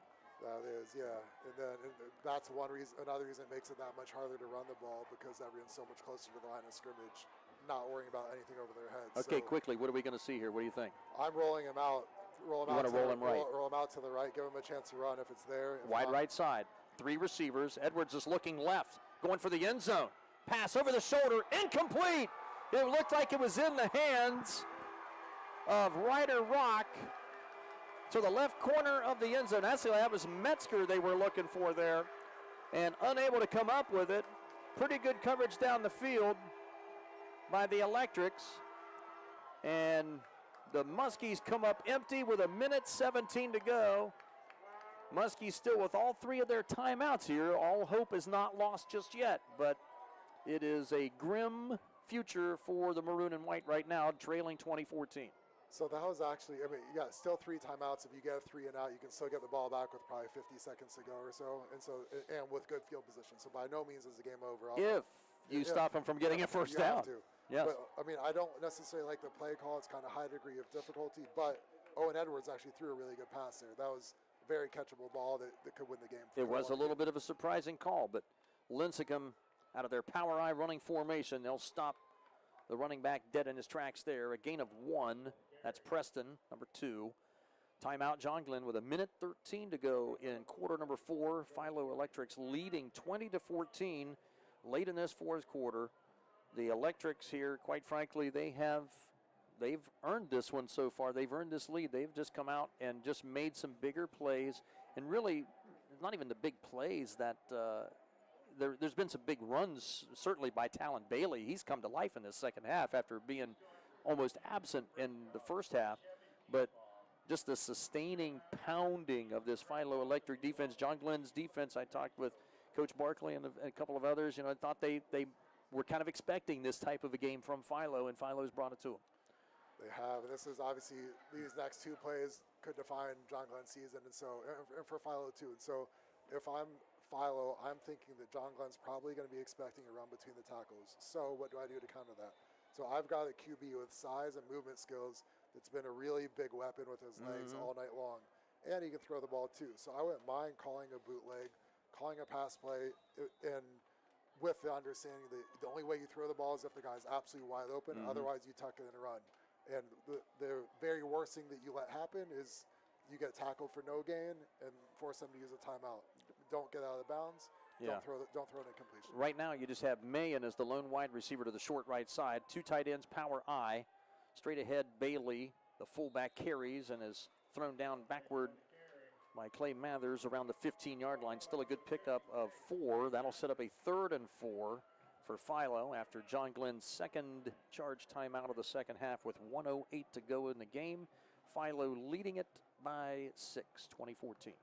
So, again, if I'm defensively for John Glenn, I have to be anticipating that they're going to pull this out here in terms of the safest call offensively for Philo right now is to run it between the tackles, and you either get the first down and the game's over, or you don't, to force John Glenn to call a timeout, but it still extends the game. To me, if I'm Philo, I'm trying to win the game on this play. So what I'm going to do is I'm running a bootleg to where I'm going to have Lincecum pull it out, run it out to the edge, and then I think he's a smart runner. He's got the movement skills to make plays with it on his own. And so so to me, I think that could succeed. But so because of that, if I'm John Glenn defensively, that's what I'm telling my secondary to watch for. And so I wouldn't mind a QB spy here. I wouldn't mind a delayed blitz, whatever it is. Can't let your front 7 can't let them run between the tackles. Right. Everyone else can't let Lincecum beat them right now. I formation again with Bailey, number 13, the fullback, and Preston, the deep tailback, number 2. 1 wide out, Mayen to the far right side. The snap, toss to the left side. Chris Wise is out there to try to run down Preston, and he is dragged down by the shirt collar, and they're going to say that's a horse collar tackle by Chris Wise on Preston at the 21-yard line.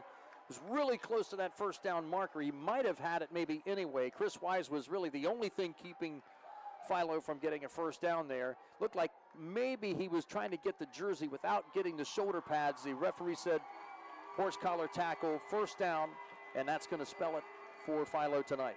I think he had the first down anyway, though, which was, so it's a shame that it came on the penalty, but I think even if they don't call that, I think he still had the first down anyway. So credit to Philo on a big play with the game on the line. They executed, and John Glenn didn't, and that's the difference tonight. First down run, WB Green, first down Philo after the Talon Preston 5-yard toss pitch to the left and the 15-yard penalty on the Muskie defense. And with 1 minute and counting as they wind down the clock, victory formation time here for the Philo Electrics, and boy, they have to feel really good about this victory tonight. This is one that they needed for some playoff points and to continue to move up in Division 4 in their region too. So this is tremendous victory. They played from behind most of the game. They dug themselves a hole, but then we'll get into that more in a little bit. But then the fact that they just kept playing and kept believing, and then the tide started to turn, and they never looked back. This has been an impressive performance in the last 2.5 quarters by Philo. And our YRPtv viewers saw number 19, Walker Ladd, the linebacker, Chris Wise, and so on. A little frustration being showed here by the Muskie defense here, as they were just, quite frankly, they were out on the field a long time in this second half. And the Philo Electrics, they started to come to the 50-yard line to shake hands, and we have, I think, the Muskies using their last timeout here with 7 seconds left. And I'm not exactly sure. Matt Edwards and the staff, they're really frustrated over on the far sideline. I think, probably more frustrated with, just with the lack of making plays when they needed to here tonight. All credit to Philo, because Preston, Bailey, Lincecum, that was a 3-headed monster that just ate up the fish tonight.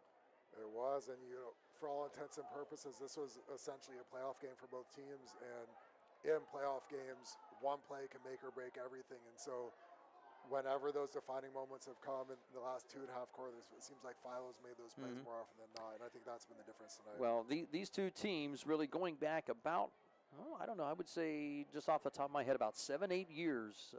There was a couple of real fierce playoff battles between these two teams. John Glenn more often than not had the upper hand several years ago with, some of the talent that they had then. Preston and Lincecum and the crew now get a little bit of revenge here tonight on John Glenn in this one here. This has always been a game here really for the last, these 7-8 years here, where this has been an intense battle. This has kind of developed into their own little personal MVL rivalry here now, as a couple of John Glenn players and Philo offensive linemen mix it up here in the last few seconds. But some tempers flaring, but it is all over, and the senior night hometown Electrics get their victory, and the students come pouring out onto the football field as well for senior night. Philo Electrics, all congratulations to them. They moved to 5-4 on the season, and the Muskies fall to 5-4 on the year. Intense battle between these two, but just quite frankly, the running game for Philo was a little too much for the John Glenn effort here tonight on the road. It was big. I mean, for Philo on senior night, you obviously would have drawn up a different start to the game for the first 18 minutes or so. But to win, again, this was like a heavyweight fight between two really good teams. They were playing their tails off. They're both well coached. And they both left it all out on the field. And so for Philo to come out victorious, can't think of a more memorable way to have a game on senior night for these guys. Really happy for the Philo players in general, but the seniors in particular. Lots to come in our post-game report here on 97.7 and on YRPtv. We'll have our Lock 9 Pizza players of the game from both squads. Our Guernsey Muskingum Electric linemen of the game from both sides here. Todd and I will think those over a little bit. Here before we go to break, we will go. Let's take a look at our great clips of Zanesville, great plays of the game here for both sides. Let's look at first the Philo Electrics in victory here tonight. Great clips play of the game, I think, here, Todd. I think the 38-yard run by Talon Bailey that really blew this thing open, gave Philo their first lead of the game. Bailey came to life in the second half inexplicably. Now, he started the second half with runs of negative yardage, -1, -3. Then turned in 13, 38, 13, 10, 5, 7, 13, 7, and 4. I mean, I don't know exactly what changed, but something changed up front, and Bailey just had a renewed vigor somehow and turned in. So that young man, to me, is going to get our great clips, great play of the game here for the Philo Electrics.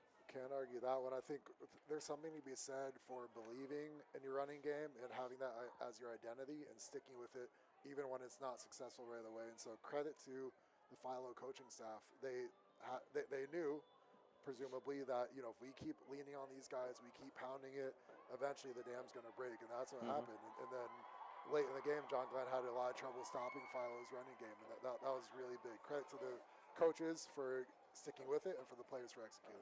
And for the John Glenn Little Muskies tonight, identical yardage, a 38-yard pass reception. Ryder Pennington back in the first half of play, our Muskie Great Clips player of the game. So Ryder Pennington will receive that honor tonight for the Great Clips of Zanesville plays of the game. Both of those two gentlemen get a free haircut on the house, courtesy of Great Clips of Zanesville on Maple Avenue and on South Zanesville as well. We'll take a look. We'll total up some numbers. We'll look at some other final scores of other games going on. A good one here from Sam Hatfield Stadium.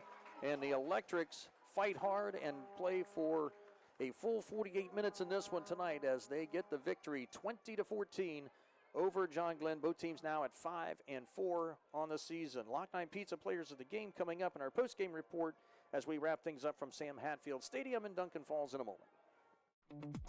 Greg Motor Sales, located at 2840 South River Road in Zanesville, would like to wish all the local high school athletes good luck with their upcoming season. At Greg Motor Sales, they sell used cars starting at $39.95 and up and have financing options available. If you're looking for your next affordable and reliable car, give Greg Motor Sales a call at 740-454-7060 or visit their website, gregsmotorsales.net. Hunters, shooters, and gun collectors, bring your whole family to an evening of fundraising and firearms at the Guernsey County Sportsman Association banquet on Saturday, October 19th. There will be lots of guns and merchandise in their raffles and live auction. 100% of the proceeds benefit local youth shooting sports groups. That's Saturday, October 19th at Jurassic Park. Doors open at 5. Tickets are just $50 for adults and $15 for youth 17 and under. For more information, call Scott 740-801-1900 or go to yssff.org. For exceptional auto body repairs, visit Mikey's Auto Body at 1934 Neal Avenue. We're a faith-based company offering 20 years of trusted experience. Enjoy up to half off your deductible with seamless services with all insurance providers. Count on our skilled team for high-quality, honest repairs. Drive with confidence. Choose Mikey's Auto Body for all your repair needs. Give us a call today at 740-319-1550. You work hard. You love your family. You do your best to provide for your loved ones. But when was the last time you reviewed your insurance policies with a professional to make sure that you are truly protected? Hi, this is John Valentine with Valentine Insurance. Don't assume you're covered. Don't put it off until later. Call me at 994-1776 or stop by our agency at 739 Southgate Parkway in Cambridge. Valentine Insurance, a partner you can depend on. Your home and your car are likely your two biggest investments. Protecting them from unexpected damage is a prime concern to WB Green Insurance. They are proud to represent Westfield Insurance, a financial service organization that provides insurance products for your home, auto, and business. Sharing knowledge, building trust is Westfield Insurance's pledge to their customers, along with personalized claim service that's fast and friendly. To learn how Westfield can help with your insurance needs, talk to WB Green Insurance today. Welcome back on WILE Sports. Dave Davidson, Todd Worley, and lots to come here in our postgame report. We've been thinking very hard during this last couple of 2 or 3 minutes here of players of the game here for both sides. A lot of good efforts from both sides. Certainly there's any number of candidates here now. The Philo seniors taking their senior walk across the field here in their final home game here at Sam Hatfield Stadium. So got to enjoy this one here for the Philo faithful here. This is one that they really wanted to have, and doing it against John Glenn's, I think, a little extra sweet for the home squad. It is, and in the way, not only was it, you got fireworks going off, what a senior night, man. Where were my fireworks for senior night? But, just not only to get the big win, but the way it happened, like you fall down 14-0, things aren't looking good. And there's, again, no panic. They just stuck with it. They kept believing in each other. They just started to make plays, and the tide turned, and they ended up coming through with a big win.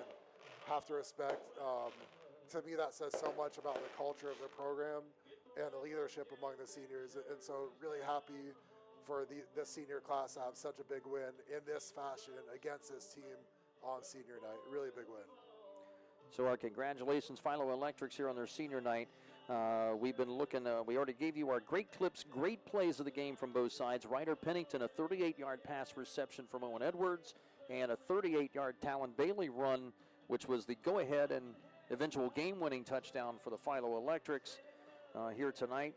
congratulations to both of those young men. Let's look at our Lock 9 Pizza right here in Duncan Falls, just right over through the trees here.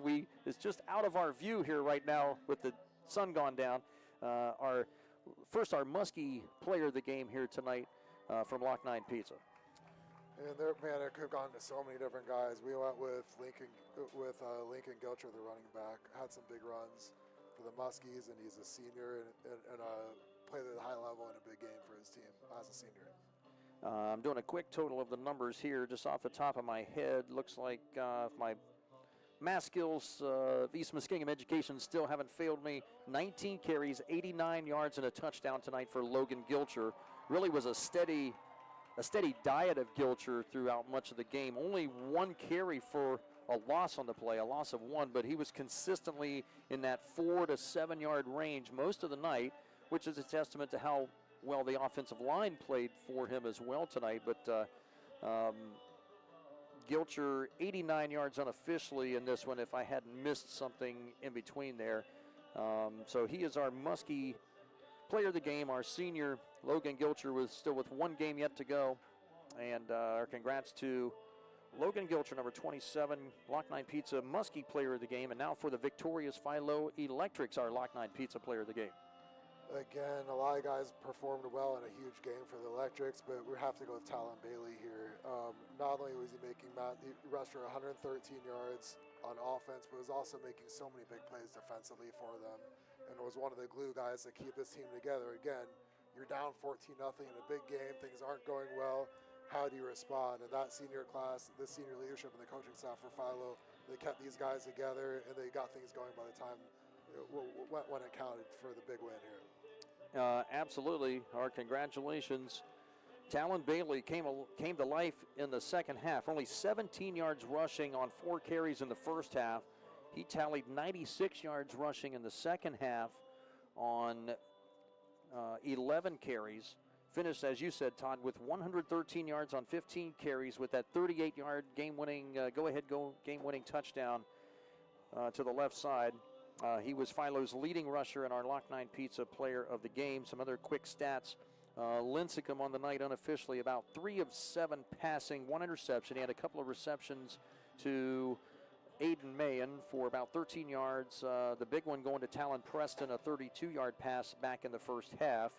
So only about 50, just shy of 50 yards passing tonight for Philo. Not that impressive, but Philo just wore down the Muskies with that power running game, and they rushed to the tune of just over 200 yards on the night, too, between this three-headed monster of Jack Lincecum, the quarterback, Talon Preston, and Talon Bailey. Preston tonight, 12 carries, 75 yards rushing with a touchdown. Talon Bailey, as we said, our Lock 9 Pizza player of the game, 15 carries, 113 yards, and a TD. And another touchdown run, the third one. So each of those 3 players split a touchdown apiece as well. Lincecum, the quarterback, rushing for a total of 74 yards in the game on 11 carries, and that included the 2 kneel downs that he took, a couple of losses on here in the game. So really close to 80 yards on just 9 carries in the game. So that kind of gives you an idea of how Lincecum, when he had the opportunities, I mean, you have to concentrate on Bailey and Preston all the time, then the quarterback gouges you.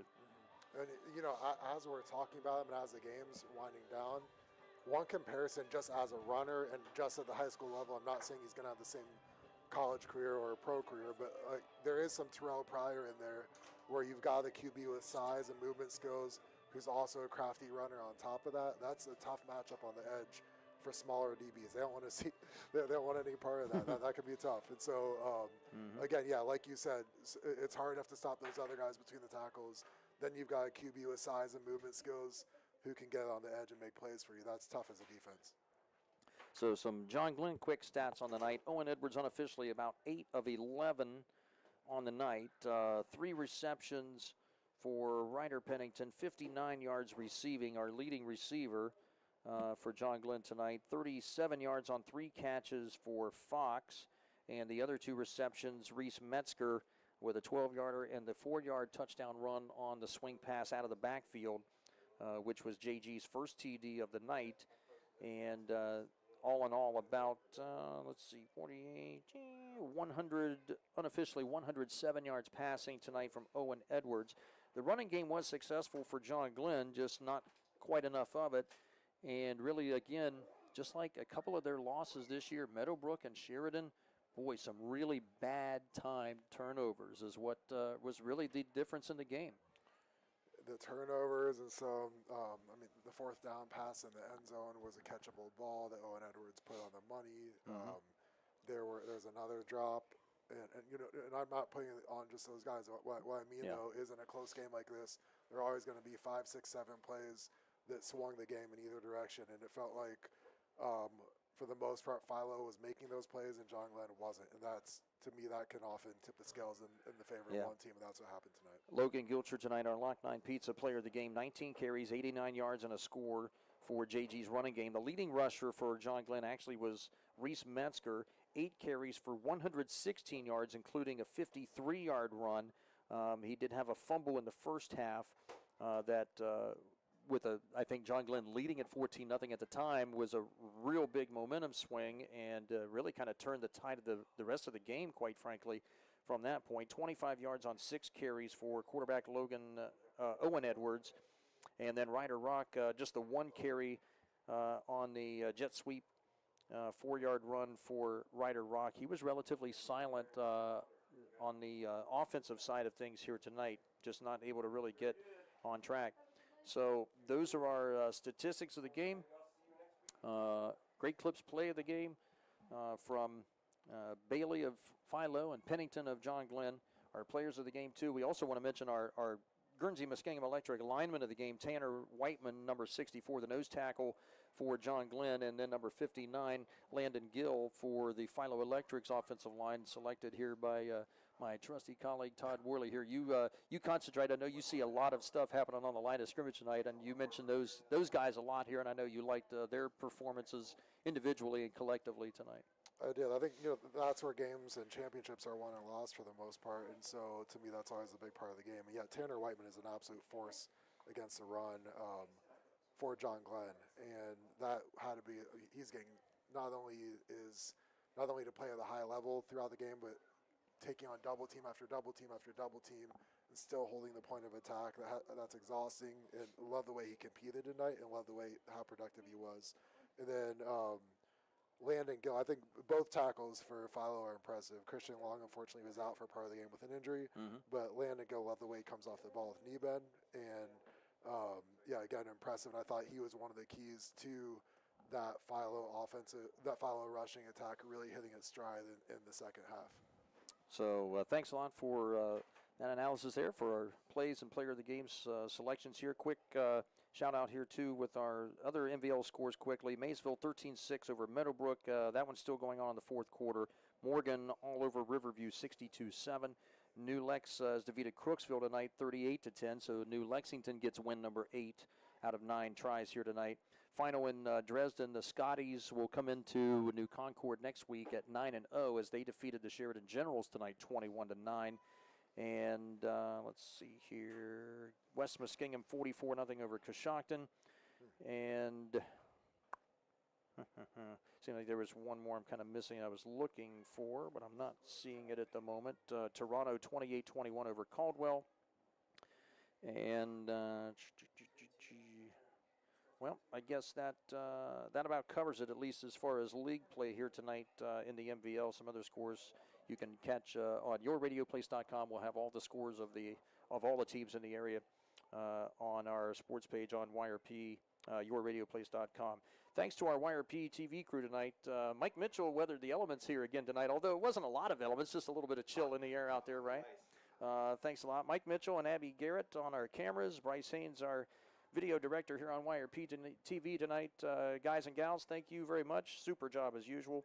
Another shout out again to our AVC Sports sponsors before we sign it off here tonight, and we thank each and every one of them. Guernsey Muskingum Electric Cooperative, Action Total Staffing, Greg's Motor Sales, Guernsey County Sportsmen's Association, Allen Hunter State Farm, Cedar Ridge Behavioral Health Solutions, West 40 Auto Sales, Patrons Buckeye Mutual Insurance, Stoney's RV Sales and Service, Doan Ford, Valentine Insurance, People's Bank, Shriver's Pharmacy, WB Green Insurance, Custom Vehicles of Zanesville, Mikey's Auto Body, and Great Clips of Zanesville with our Great Clips plays of the game as well. Todd Morley, final thoughts here, my friend, before we call it a Friday night, week number 9. Man, there's nothing better than high school football. There's nothing better than high school football in Ohio, and we saw 2 really good teams that were playing their tails off in a huge game, and it was so much fun to watch, and it was a shame that one team had to lose, but love the way these guys were competing all night, and just high-quality football. Just had a blast, dude. It was some fireworks a little bit at the end of the game as well. Hope you enjoyed that one on YRPtv and on 97.7 FM. For all of our YRPtv crew, Bryce Haynes, Abby Garrett, Mike Mitchell, Todd Worley, and Dave Davidson saying goodnight from Sam Hatfield Stadium in Duncan Falls. Final score, Philo 20 and John Glenn 14. Have a great weekend, everybody. High school football From AVC Sports on WILE FM, Byesville, Cambridge.